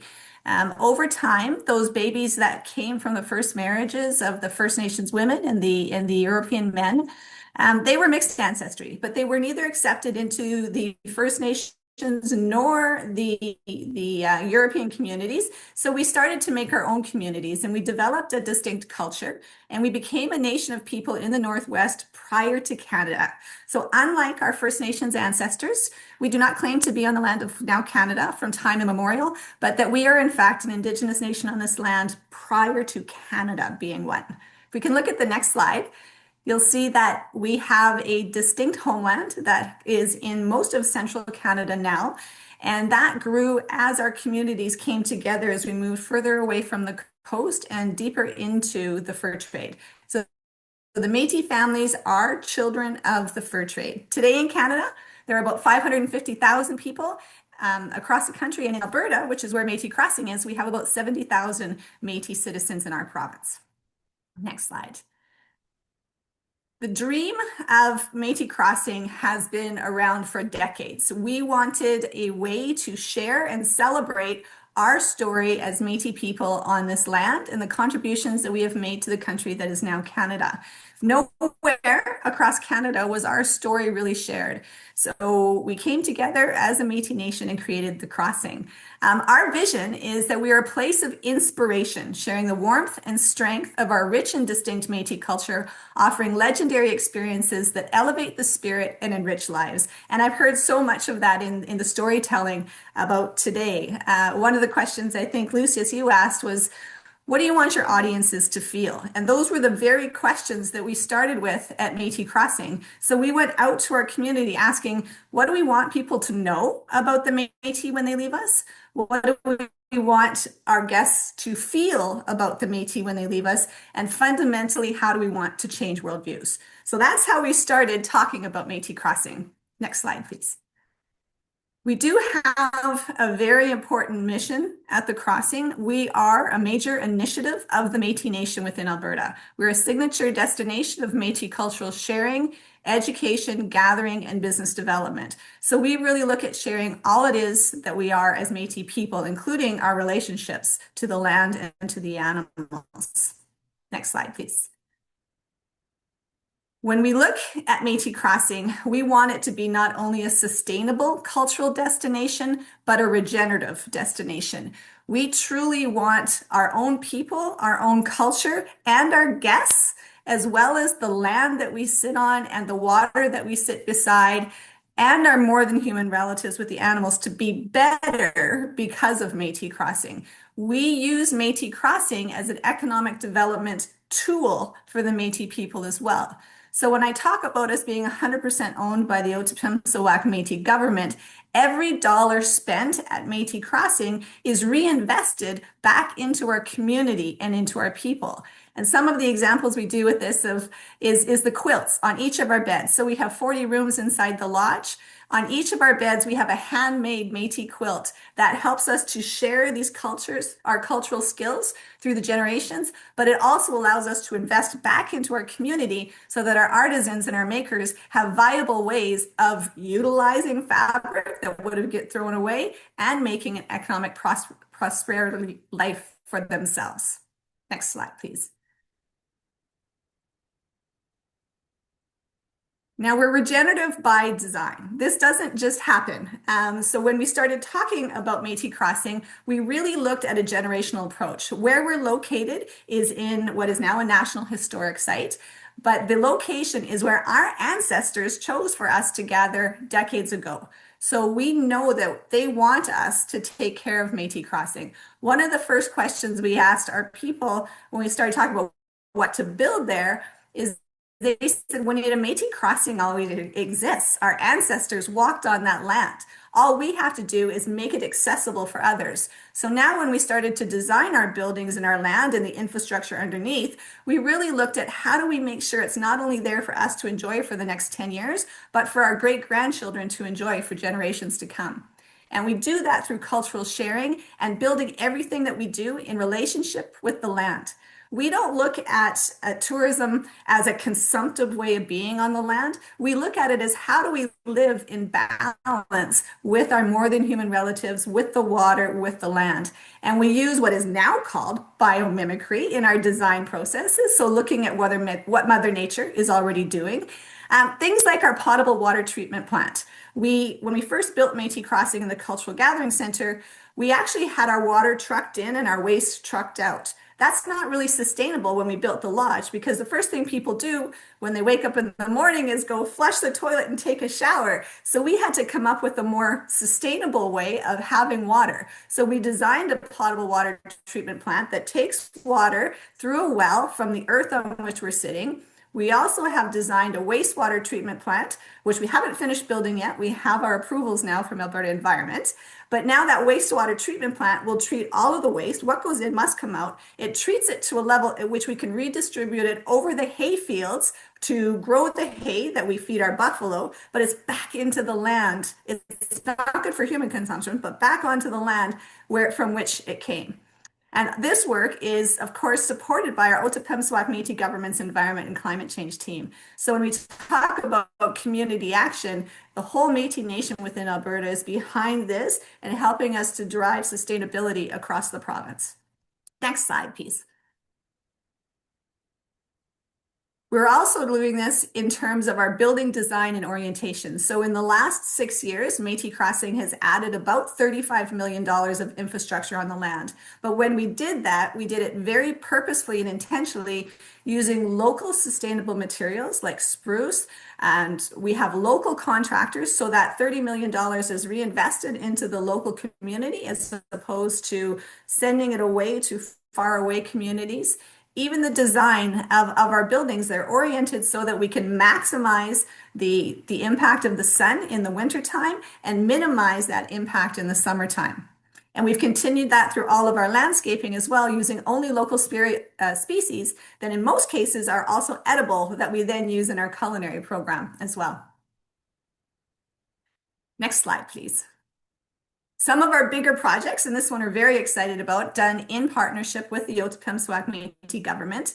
In 2017, when Métis Crossing was building our Cultural Gathering Center, our larger nation was also, through the Environment and Climate Change team, developing a climate leadership action plan. And they too went out to our community members and asked, what does climate change look like to you? And what should we as an Indigenous nation be doing about this? So one of the things we needed to understand is what is our impact? So we did energy audits on all of our facilities. And within the Métis Nation, we have about 850 housing units, as well as 9 commercial facilities. And then we designed a solar field that will produce more energy than we consume from an electricity perspective across all of our institutions and buildings within the nation. So next slide, please. This is Salé Prézan, and Salé Prézan is our 4.86 megawatt solar field that sits at the north end of Métis Crossing. It's over 12,000 panels and generates enough electricity for about 1,150 average Albertan homes, and it's right at Métis Crossing. And this builds into our storytelling because it sits right beside our buffalo herd on the other side of the trees to the south. And at Métis Crossing, we tell stories about the past, the present, and the future of Métis people. So we tell stories about our buffalo hunt, and you'll see that next. But then we also talk about how we contribute back to the nature again through things like Salé Prézan. So our next project that I'll share with you is the next slide. And this one is super exciting because in partnership with the Otipemisiwak Otipemisiwak Métis government again. We were partially funded by Canada with Nature Smart Climate Solutions, and we were able to purchase an additional 1,140 acres of land that surround the core of Métis Crossing. So right in the middle of all of this land is Métis Crossing, the cultural destination where you come and you learn and you eat and you sleep. But we have 1,140 acres of buffalo. And what we've done is we've reintroduced the buffalo as the keystone species on this land so that they can roam as they would have 1,000, 10,000 years ago. And their role is to restore northern prairie grasslands that would have existed in the past. Now we're doing this, of course, we can't let our bison roam freely across the land right now. The local ranchers wouldn't like that very much, so they are fenced in paddocks. However, we practice or we try to mimic their intentional rotational grazing that they would have done naturally. So we're using this and we're learning in partnership with the Nature Conservancy of Canada and Regeneration Canada, where we're using this ranch to restore the prairie grasslands, but also to be a very meaningful food source for ourselves at Métis Crossing, our nation of people, and to provide a very healthy food source for other people that want to buy this as well. Next slide, please. And it's working. So earlier we also heard that life of sustainability is more. And we have really seen that the way that we are at Métis Crossing, the way we have been developing this cultural destination using our own lifeways, which now in many cases is two-eyed seeing and biomimicry, but it's just the way we are as Métis people. We have had success in the tourism space. So in 2023, we won the Indigenous Tourism Association of Canada's Leading the Way in Sustainability Award. We have won the Prairie Wood Design Award for our buildings, both the Cultural Gathering Center for the best educational facility built in Alberta in 2021, as well as the Lodge at Métis Crossing for the best commercial facility built of wood in 2023, the best cultural experience from Edmonton Tourism, the Indigenous Business of Distinction from Alberta Chamber of Commerce, and I think really importantly, the Métis people were known as roadside allowance people, as dirty half-breeds. We were not acknowledged or appreciated within the country of Canada. But now we've been identified as one of the 50 best places in the world to visit by a magazine like Travel and Leisure that has 11 million person readership across North America. And that's us on the cover. So this nation that used to be avoided is now one of the prideful places for Albertans and Canadians, and of course our own Indigenous people in this country. Next slide, please. And that is what I wanted to share with you. Marcy, I hope to see you soon at Métis Crossing. And now I'm very pleased to introduce Amber Vi, the founder of Carter's Project.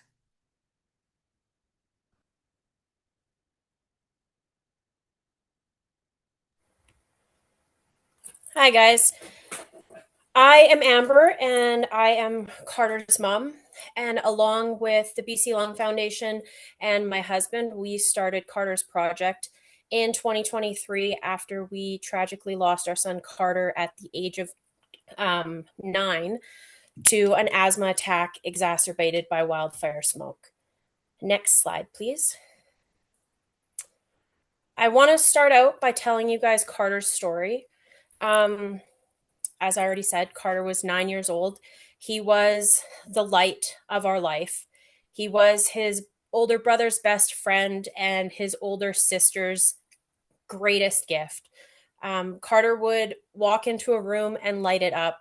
He loved soccer. He loved dancing. He loved music. He loved all things cars, trucks, motorcycles. He was really just an incredible kid. He was the kid that could make a conversation with you whether you were 2 or 85. He always had a place to sit and talk to someone. He was everybody's friend and just an amazing little guy. On July 11th, 2023, Carter came to the summer camp with me that I was running at our local arena here in 100 Mile House, BC. It was a beautiful day. It was hot. We had planned that day to take all the kids from camp to the park down the road where we would go in the water park, play soccer, just have a picnic lunch and have a great day. My colleague and I, we checked our air quality on our phones and it said it was a 2. at the time, we had no idea that information was coming from 100 kilometers away in either direction of where we were actually situated in 100 Mile. So we went off to the park. We had a great time. Around noon, I noticed that the smoke had started to come in. So I decided to get one of my other colleagues to come down to the park with her vehicle and to drive Carter back to the arena. I knew that making him walk back in that smoky heat was not going to be good for his asthma. So I took the precautions that I figured were best for him. When we all got back to the arena, Carter came running out, so excited. And he said, Mom, guess what I heard on the radio? And I was like, what, buddy? And he said, it's 7-Eleven day, free Slurpees. We have to go. And we decided, okay, we'll go, but we'll go after dinner as a family. And unfortunately, we never made it for Slurpees that day. The rest of the day at camp, we stayed inside to keep the kids safe. We played games, had a great time. After camp, we went to the grocery store, went and picked up my husband from work. And when we got home and I was preparing dinner, Carter was in the living room with everybody, and I heard him starting to cough. And this continued and continued. My husband gave him his puffer. We gave him water. We did all the things we were supposed to do. And when we thought it had kind of subsided a little bit, we put him into a cool bath because it was not uncommon for Carter to have an asthma attack when either it was smoky or the changing of the seasons, or he had been very active. And he always got very worked up and very warm. And a cool bath always helped him to kind of relax. So I sat beside the bathtub while he bathed and we were talking, and then he started to cough again. We did everything again, puffers, water, tried to calm him down. And I just said to my husband, I think I need to take him in. And I knew that he needed to get to the hospital right now, and he didn't have time to wait the 12 minutes it was going to take for the ambulance to get there. So we loaded him into the truck. I called 911 right away just so that they knew we were coming. We lived at 7 minutes from the hospital. I got him there in less than 5. The ambulance was waiting outside, paramedics, and they grabbed him right from the truck, brought him in, and started working on him. We had every doctor, nurse, paramedic at the point when they were doing CPR. It was a line of people taking turns. And I never thought in a million years that we were going to leave the hospital that day without our baby. And unfortunately, that's what the reality of our story is. And we always said that Carter was going to do amazing things in this world. And with Carter's project, we're doing that for him and in his name. Next slide, please. So we started Carter's project in honor of Carter. Carter's project funds the distribution of air quality monitors through 2 towns across BC that don't have adequate monitoring. To date, we have raised approximately $175,000. There's over 15,000 British Columbians now that have real-time access to air quality information that didn't previously have that. Next slide, please. We use purple air monitors, and you can go to Purple Air, IQ Air, or AQ Map, and that will allow you to check the real-time air quality monitoring where you live at that exact moment. Next slide, please.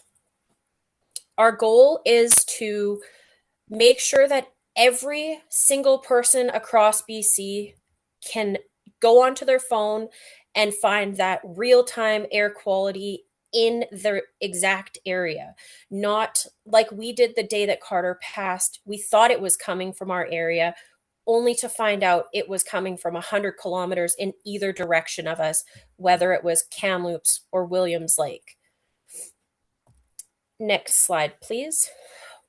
When we initially rolled out Carter's project, 100 Mile House was the first place that we went to. We have since gone to Dawson Creek, Gold River, Sayward, Pender Island, Hope, all around 100 Mile House and surrounding areas, Chilliwack. Next up, we are going to Penticton in 2 weeks, and Oliver. We're also going to Carameus, Enderby, and Lillooet. Next slide, please. And each time we go to these different areas, we bring a team with us. We teach people how to make do-it-yourself air purifiers. We hand out the indoor air quality monitors that people have applied for. We go and we install the outdoor air quality monitors, and we just teach everyone a little bit about asthma, a little bit about air quality, and how we can all protect ourselves and our loved ones.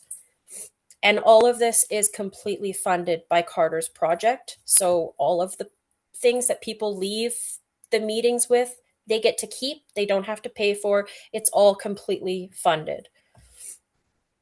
Next slide, please. This is just an example of one of the DIY air purifier workshops that we did at 100 Mile Elementary, which was the school that Carter went to. Next slide, please. This year, we are also starting Carter's Camp. So this is going to be held July 9th and 10th at the South Caribou Rec Center in 100 Mile House, BC. It's for kids aged 8 to 11 that have asthma.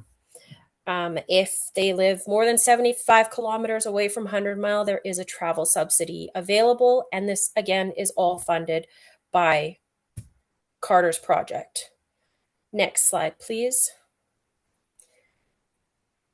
Carter's project is a family affair. My husband, myself, and our other 2 children, we do this all together, and it's a big deal for us.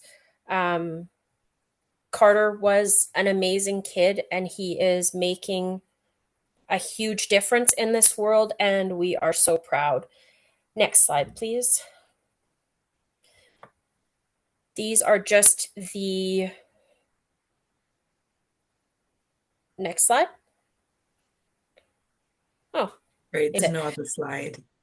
Okay, it's missing. That's okay. I will put the information in the chat for everyone to be able to find the air quality information.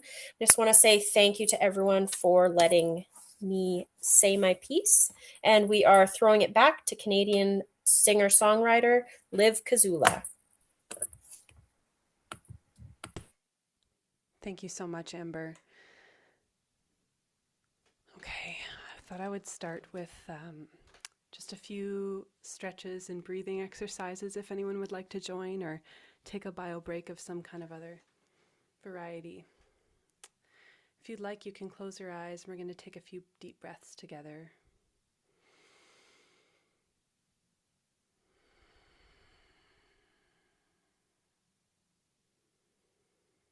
You can rotate your neck.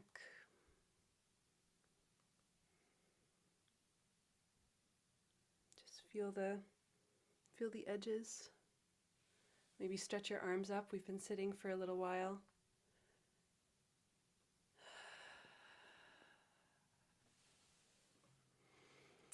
Grief is an inevitable and necessary part of this life and this work in climate action. And I've learned this myself the harder ways, and I've also learned this from the teachings of Joanna Macy. I've learned a lot from her, and one thing that she taught me is about how gratitude helps prevent us from getting stuck in the grief realm. We must honor our pain for the world and for our loved ones, and connecting to gratitude can help us move through those feelings into seeing with new and ancient eyes, and then going forth and acting. And this is an ongoing cycle in this work and in this life. I feel like music is a powerful way to be able to feel all of those things in their fullness and move them through your body. And so I'm going to be sharing a song next on, you can't see it, but there's a traveler's folding organ in front of me, built here in Guelph in 1907, and this is called Tomorrow.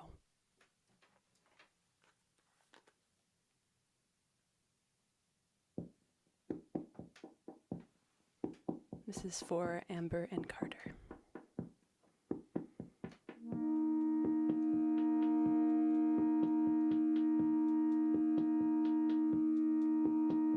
Tomorrow there might be a rainstorm. An arc won't see us through. Tomorrow we might kiss and dance to nothing, hold hands and just keep crying. What else can you do when the world is almost certainly about to end? In one way or another, all I live for is to love, taking in the wonder. You are my great reminder. This world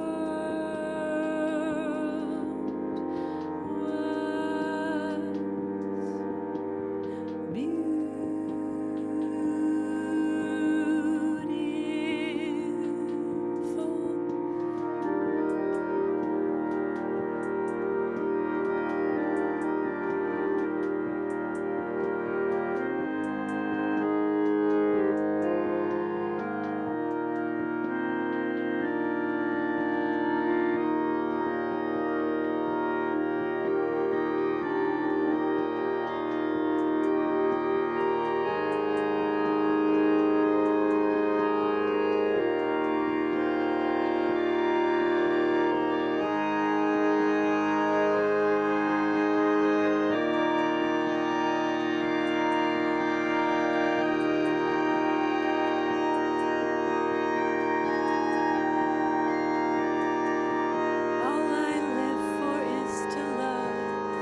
Thank you for bending your ears my way today. It's been a pleasure. We're now going to begin the final section of this webinar on production solutions, and I'd like to welcome April Sotomayor, Head of Industry Sustainability for BAFTA, to take things from here. Thank you, Liv. That was beautiful and incredibly moving. My name is April Sotomayor. I'm the Head of Industry Sustainability at BAFTA Albert. And our work focuses on climate action in the screen industries, so both on screen and off screen. We are helping the industry to turn awareness into ambition and ambition into practical action on the ground. So, as part of Production Solutions today, I'm going to be talking about our two key reports, seminal reports that we published in 2025. That shift from understanding the problem of the industry's impact on the environment into implementing solutions. Accelerate and Spark.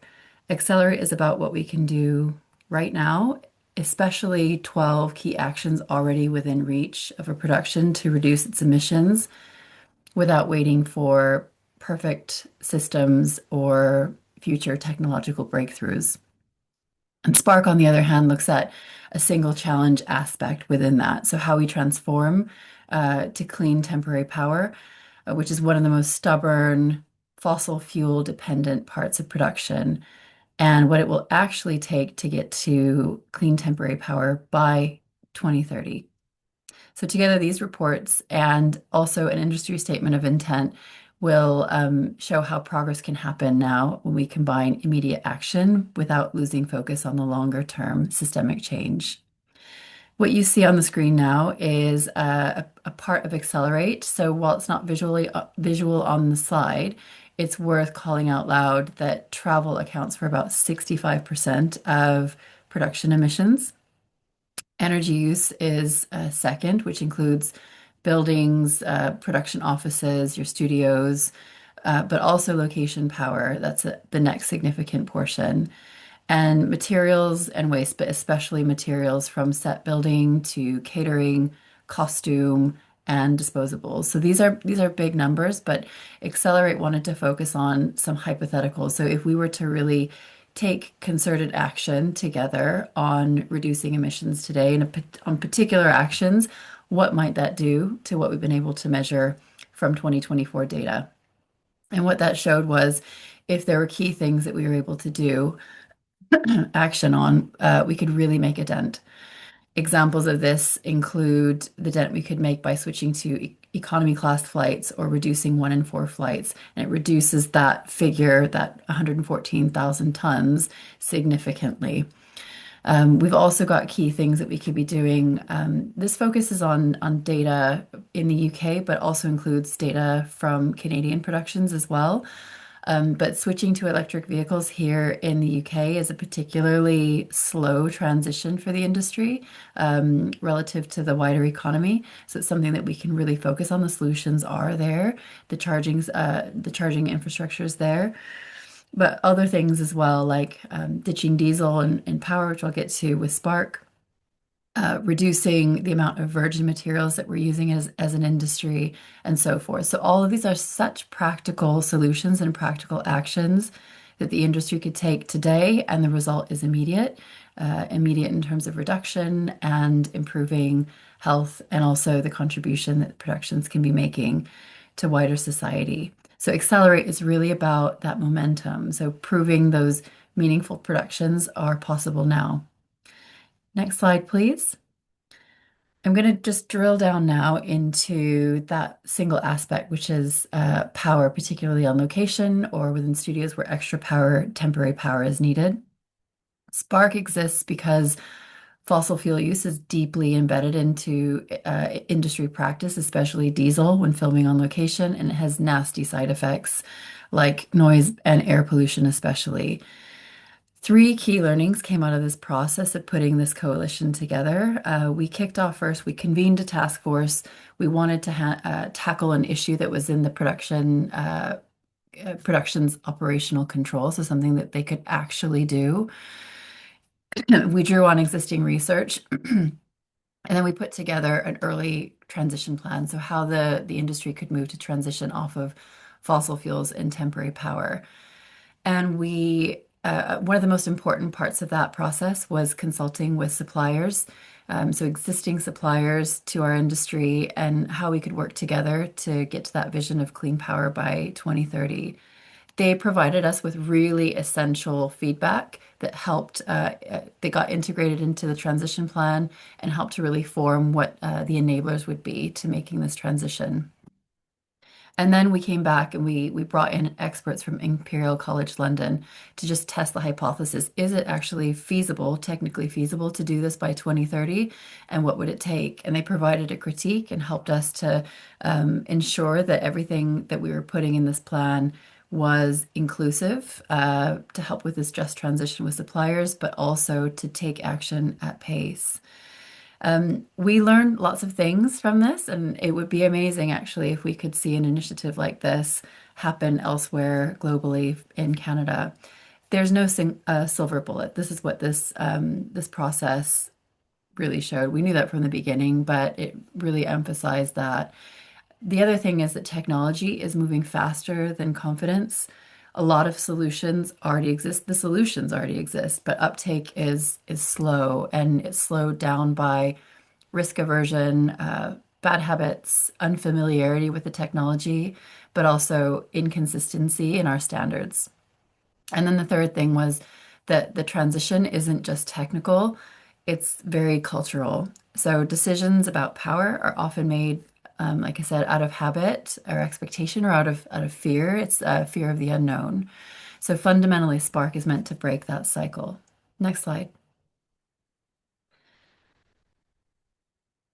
Next slide, thank you. So the key messages here are really to end fossil fuels immediately and standalone generator uses by 2030, whilst bringing in solutions like grid power and battery technology, amongst others. And those ambitions are supported by these three key pillars of action. So we need to reduce demand in the first place, smaller loads, better scheduling, and massively less over specification. We're using generators that are way too big for what we need. It's wasting fuel and producing extra pollution. And we need to invest in new equipment. So this is where the retooling comes in. We need new infrastructure, different power configurations as well that prioritize low and zero emission options, and then reskilling, so that workforce transformation. So crews feel confident in different technologies, but also designing and collaborating with suppliers on solutions that work for their particular use case. Without all these three, the transition won't stick. Next slide. And this just shows what to prioritize. So in practice, wherever possible, like these above the line are these fuel-free options. These should be the default, thinking about plugging into the grid first, batteries wherever possible, anything that can reduce that generator usage, and also trialing things like solar technologies. And then where fuel can't be eliminated, here in the UK, it's possible to access HVO or renewable diesel. And then where you can, using batteries and hybrid generator systems together. Next slide. And the final slide shows the logos of the organizations that have signed on to Spark. And this really matters. This was the important piece. This is something that hadn't been done in the industry before. And it was something the supply chain here said, this is what we need in order for us to change our business models, start to invest in these clean technologies that you say you'd like. We want to see that you are committed to this as a transition. The statement of intent that comes along with this commits these signatories to a vision of a better, more efficient, more sustainable future for screen production with lower emissions, cleaner, quieter sets, new pathways to innovation, trying things out, creating safe spaces for doing so. And that brings us pretty much full circle to Accelerate. Accelerate shows us what we can do today, and Spark shows us how we can transform systemically one of the areas that's hardest to change together. The transition's already underway, and every decision we make now either accelerates it or slows it down. So thank you so much for your time. I will be passing now on to Marianne Wehak, from the chair of DGC Green, and Samuel Bischoff from DGC National. Thanks so much, April, for that really informative overview. Great to hear that you're involved in so many great things. The Directors Guild of Canada is a national labor organization that represents over 7,000 key creative and logistical personnel in screen-based industries, covering all areas of direction, design, production, and editing. Formed in 2021, National DGC Green's guiding principles have been to lead, empower, and advocate, and has been committed to providing education and tools to help its members become more sustainable. And indeed, DGC has become a leader in the Canadian film and television industry in helping to normalize sustainability in production. Given the lack of practical tools, however, DGC Green has developed over the past 5 years a website with numerous webinars, case studies, and also 2 highly informative carbon calculators. In 2023, the DGC Power Budgeting Calculator offered a shortcut to understand the true cost and emissions of fuel-based power, while at the same time building a business case for clean energy alternatives. In 2024, the DGC Material Carbon Calculator was developed to provide a predictive guide for designers and construction coordinators to make more sustainable material choices. And now AI has prompted DGC Green and the DGC AI Working Group to develop our latest tool. Oh, I forgot to ask us. Next slide, please. Thank you. We know that the screen sector is grappling with AI disruption, and AI technology presents a wide range of risks, but the environment remains a blind spot, at least in the cultural industries. To help provide some clarity, Sam will now share with you our newest tool, the DGC Low Carbon Gen AI Toolkit. Sam, and the next slide, please. Thank you, Marian. In a growing number of productions, AI is already entering workflows from pre-production to VFX and post. But teams do not have yet a way to understand the impact of those choices. Our goal with this project was simple: to make something invisible visible. We often talk about AI in abstract terms, but its environmental impact is very real and growing quickly. At the macro level, the numbers are striking. By 2026, AI is expected to consume around 73 terawatt hours of electricity. That is more than the annual consumption of countries like Finland, Denmark, or Austria. And the scale of infrastructure is just as significant. The largest AI data centers currently being developed will require power comparable to the city of New York. But those are system-level numbers. What is missing is a link to individual use. That is where we wanted to shift the conversation with this project from macro to micro, from systems to everyday creative decisions. Moving to the next slide. And this led up to develop a practical tool designed specifically for the screen industry. The Low Carbon Gen AI Toolkit helps creators understand, measure, and reduce the environmental impact of generative AI. It brings together three components: a carbon calculator to estimate emissions tied to common AI uses, practical guidance to support more efficient and intentional use, but also fact sheets with clear and comparable data.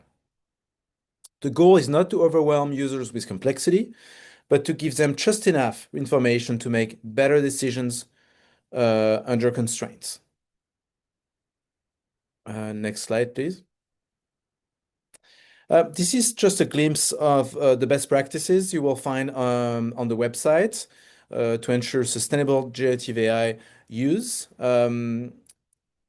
What we found in our research is that there is no low-impact way to use generative AI.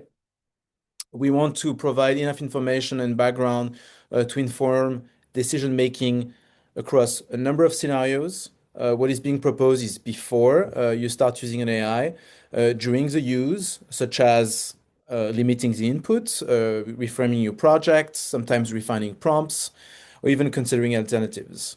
And also after, to get organized until until the next project or the next task.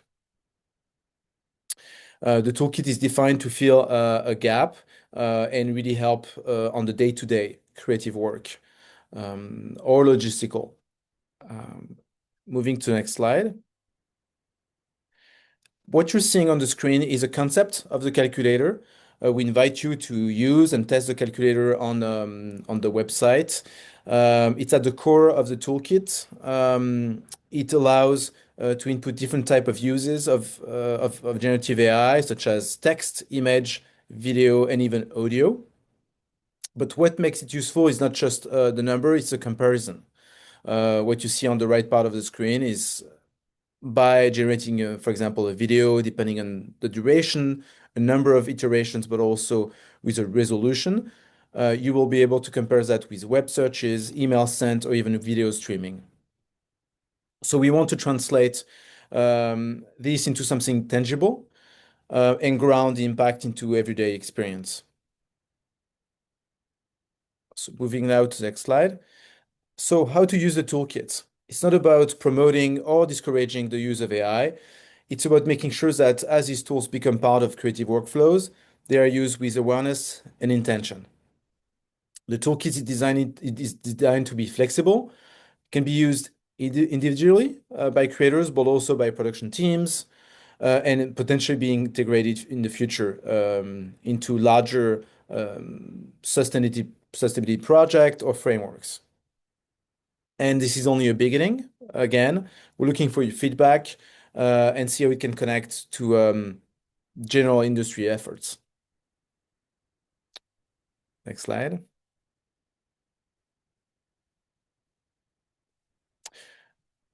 So ultimately, it's a strategic challenge for the sector. This is really the first online guide that allows to measure your impact of generative AI.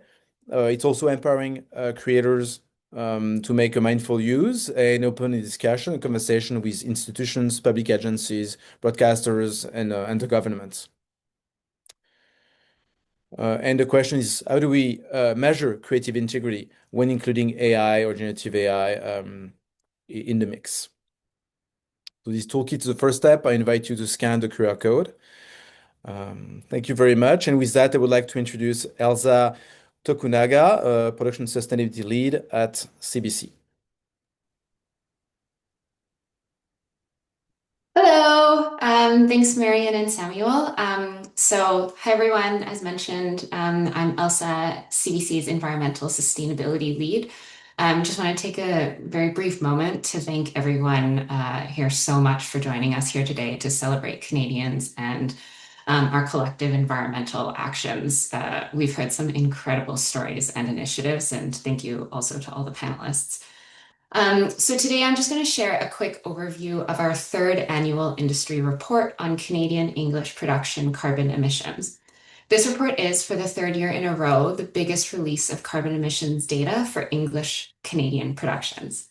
This report not only breaks down where these productions are emitting the most carbon, but also shares the impactful steps that productions can take to reduce these emissions. These annual reports are important for a few reasons, but first and foremost, we're following through with our commitment to help the Canadian industry move forward in its sustainable actions, thinking, and processes. We're sharing your own data back to you. Next, please. So we analyzed 63 productions that completed their carbon footprint measurements through Albert in the last fiscal year. These productions in total emitted close to 6,500 tons of CO2. So on average, this meant that the productions emitted around 25 tons of CO2 per hour. I'll quickly draw your attention to the pink box. What do you think 1 ton of CO2 looks like? While you ruminate on this, I'll share a few more data points. So for context, 1 ton of CO2 is equivalent to a one-way road trip from Vancouver to Montreal. I'd also like to share that we experienced an emission decrease from last year, where we saw an average of around 33 tons of CO2 per hour compared to the 25 tons per hour that we see this year. So to circle back, hopefully you've had a time to think about it, but 1 ton of CO2 is the size equivalent of a 2-story house. Next, please. So although, yes, of course, we love to see any decreases in CO2 emissions entering the atmosphere, we always want to be cautious when comparing year-over-year data. This is largely because different genres tend to emit different levels of carbon, as you can see in this graph here. Also, as you can see, the mix of productions measured changes year over year, making the data difficult to compare it like for like. Next, please. So this graph here is perhaps an overall better representation of the year-over-year carbon emissions as it compares emissions within the genres. So here we can see large decreases in carbon emissions in 3 of the 4 genres, which is a great sign. Next, please. So we find that travel and transport make up close to 60% of the production emissions overall, telling us that, yet again, this category is by far the most impactful on production's carbon emissions, releasing more emissions than the rest of the activities combined. These findings really reinforce the importance of focusing our efforts on reducing the impacts of travel and transport on our productions, as reductions in this space will likely have the largest impact. So these findings that travel and transport are the biggest emitters in production spaces align with other reports such as Radio Canada's and BAFTA Albert's, which April shared earlier. Next, please. So as again, in previous years, comedy and drama are the highest emitters. This year we found that they created around 47.3 CO2 tons per hour. So this is very much to be expected as their budgets and crews are usually bigger and they often film on location.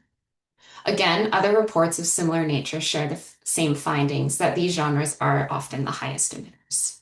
Next, please.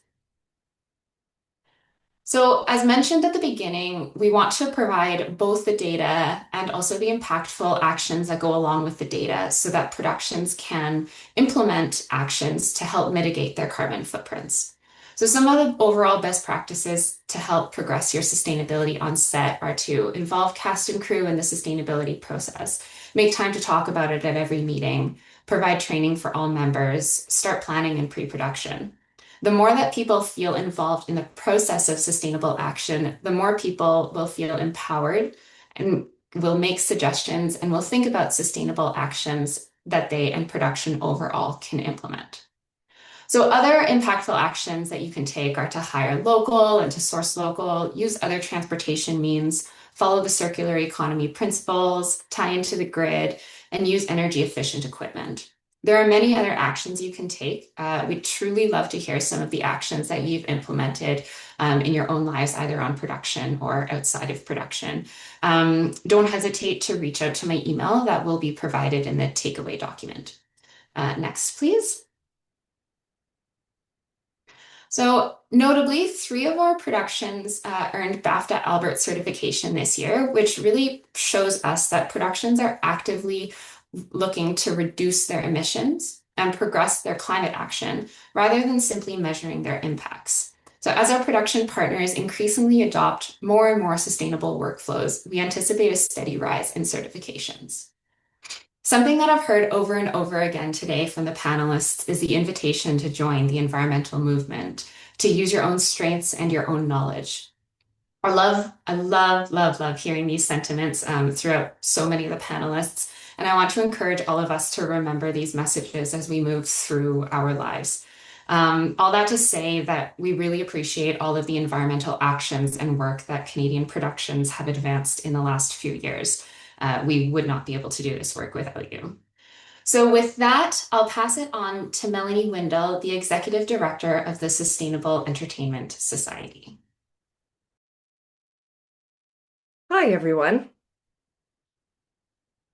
I'm Melanie, and I'm thrilled to be here with you today. I'm a middle-aged white woman with pink hair and glasses.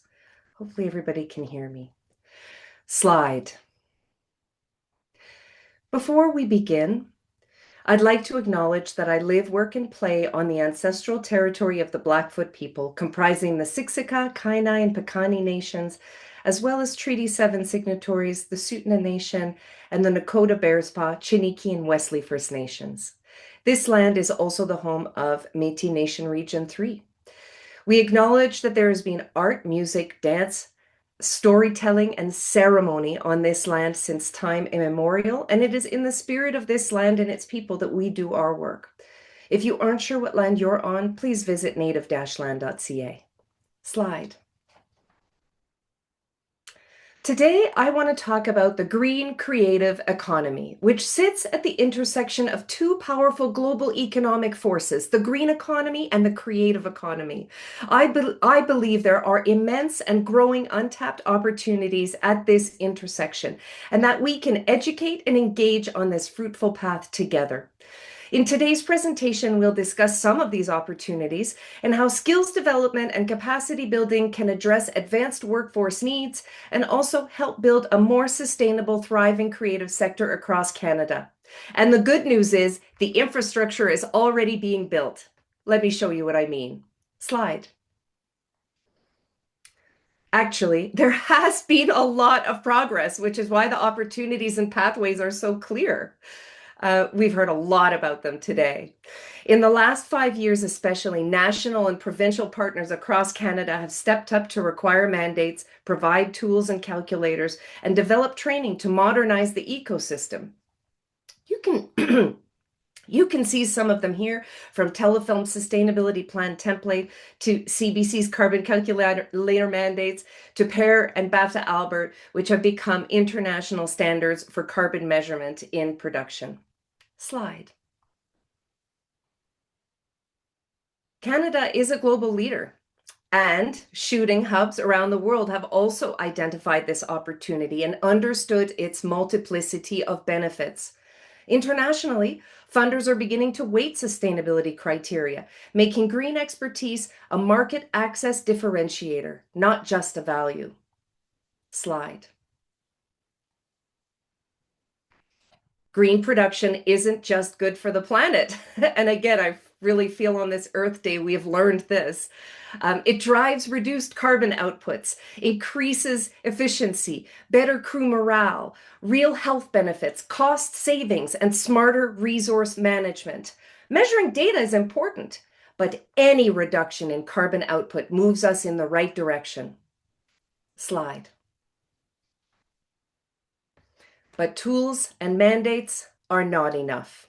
The mindset shift and the culture of sustainability may be the most important thing to address.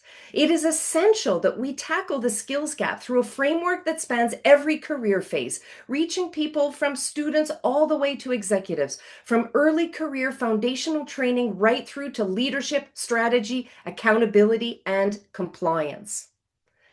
Slide. The Sustainability Playbook is how we approach this work. Our programs and events aim to engage everyone from seasoned executives to new interns in critical thinking about low carbon strategies and solutions. The philosophy is that sustainability has to live in the ecosystem itself, not in a single training or a single role, but across every level and every touch point. Easier said than done. It's nuanced and it can't be siloed. On the other hand, expertise is needed, and not everyone can wear every hat. Well, that's where training comes in. Slide.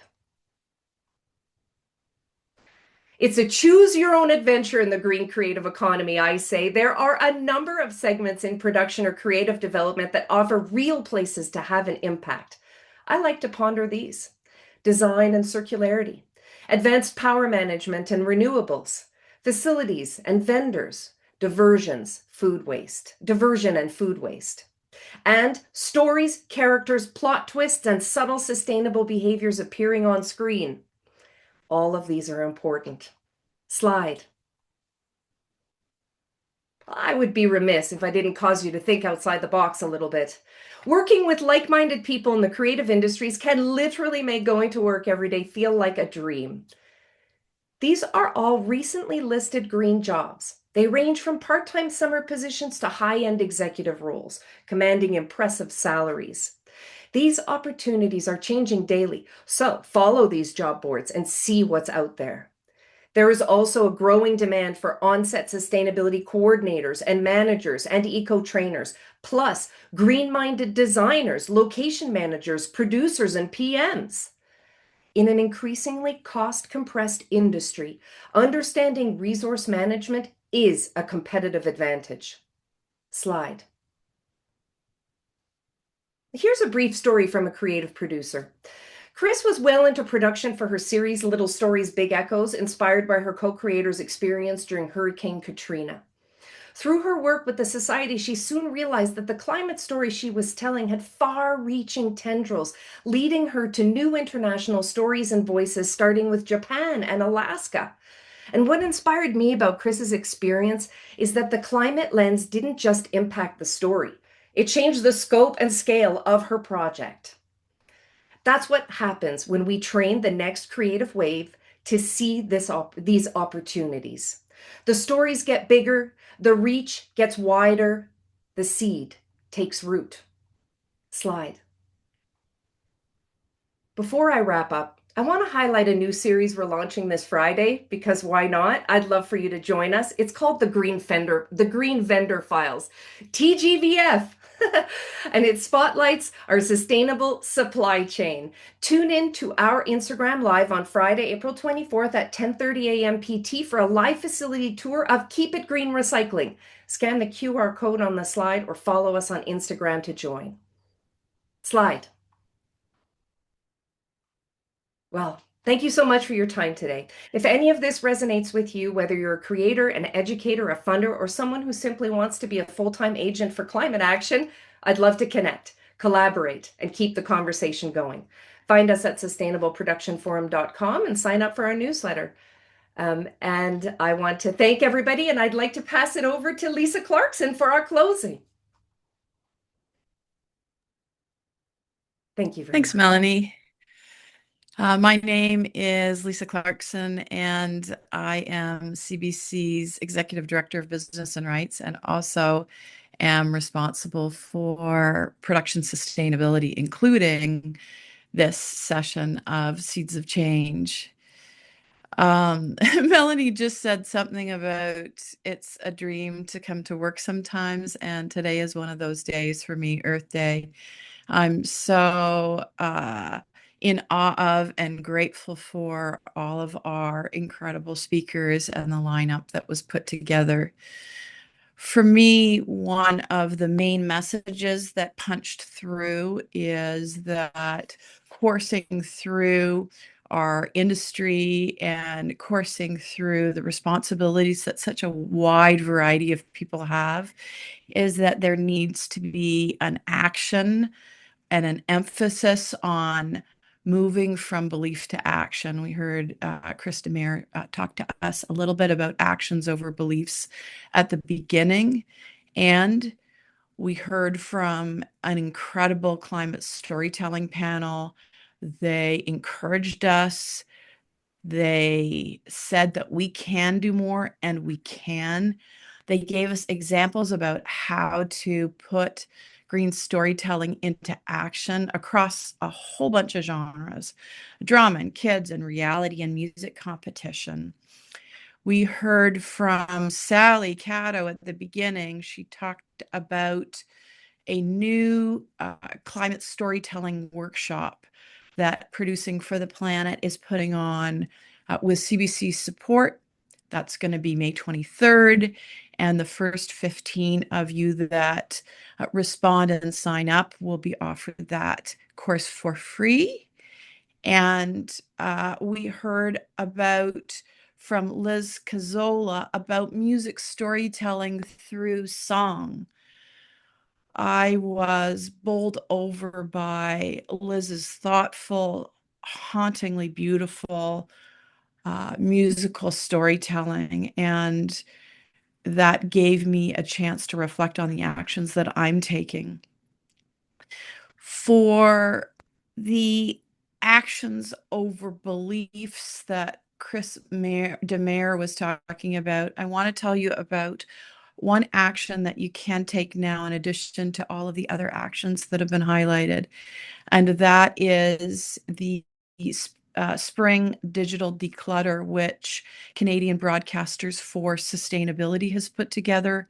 We launched it today on Earth Day, and we're asking everyone and anyone to take just 10 minutes and delete some of that digital junk that is on your server, on your computer.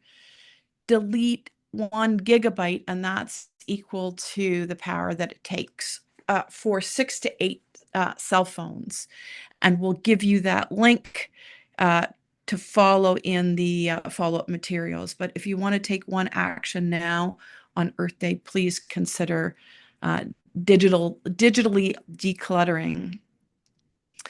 We also heard about the actions that communities are taking, from cleaning up waterways to equipping people in communities in BC with clean air monitors, to constructing communities that are based on the Métis sustainable way of life. And we also heard from Elsa Takanuga about, well, the industry actually isn't taking strides with their actions. They are reducing the carbon footprint of their productions, which was shown through the latest report on carbon calculators, which she took us through. And then finally, we heard about the production actions, the production solutions, about how the United Kingdom and surrounding areas are reducing a reliance on fossil fuel and coming up with a plan. Maybe someone's action can be to take that on and think about how Canada can do something similar. We heard about DGC's brand new tool that was just launched today, which is looking at the intersection of AI and the carbon that is created as a result of the use of AI. You can use that tool right now. And then lastly, we heard from Melody Windle, who talked about the importance of training. And in fact, she highlighted a program which is just going to be happening this Friday on green. I think it was on green. Anyway, we'll send you the link. But there's so many things that are happening, so many actions that are being taken that you can get in on, and so many courses that you can follow up on. So I want to say I'm incredibly impressed by all of the actions that we've taken together. Melanie talked about CBC or a working dream team, and I've got an absolute dream team that I just want to thank. In addition to our speakers, we've got Elsa Takanuga, who you just heard from, who was the architect putting our plan together. You've got Natasha Advani, thank you, who you heard her name many, many times throughout. She was the technical genius behind the scenes, running the tech, but also running the slides and making sure that we could hear everyone. And I also want to do a shout out to Naomi Rao and Audrey Larty, who are part of the team that has put this together. I want to tell you, a couple of people have talked about an info sheet that you'll get. You will get it to the address that you registered. There'll be all sorts of links to all of the things that we talked about. And we'll also send you a copy of this recording. Please, please, please, please, please share that around. We're so lucky and privileged to have over 1,000 viewers every year to Seeds of Change, and we really want to bump that number up so others can learn, others can experience this annual information capsule on what's sustainable. So please look out for that tomorrow in your email, and we hope it's helpful, and please share it around. And finally, and most importantly, we want to thank you. Thank you for joining us on Earth Day. Thank you for taking actions and for making choices that help us keep Canada strong and wild and beautiful. So thank you for coming and joining us today.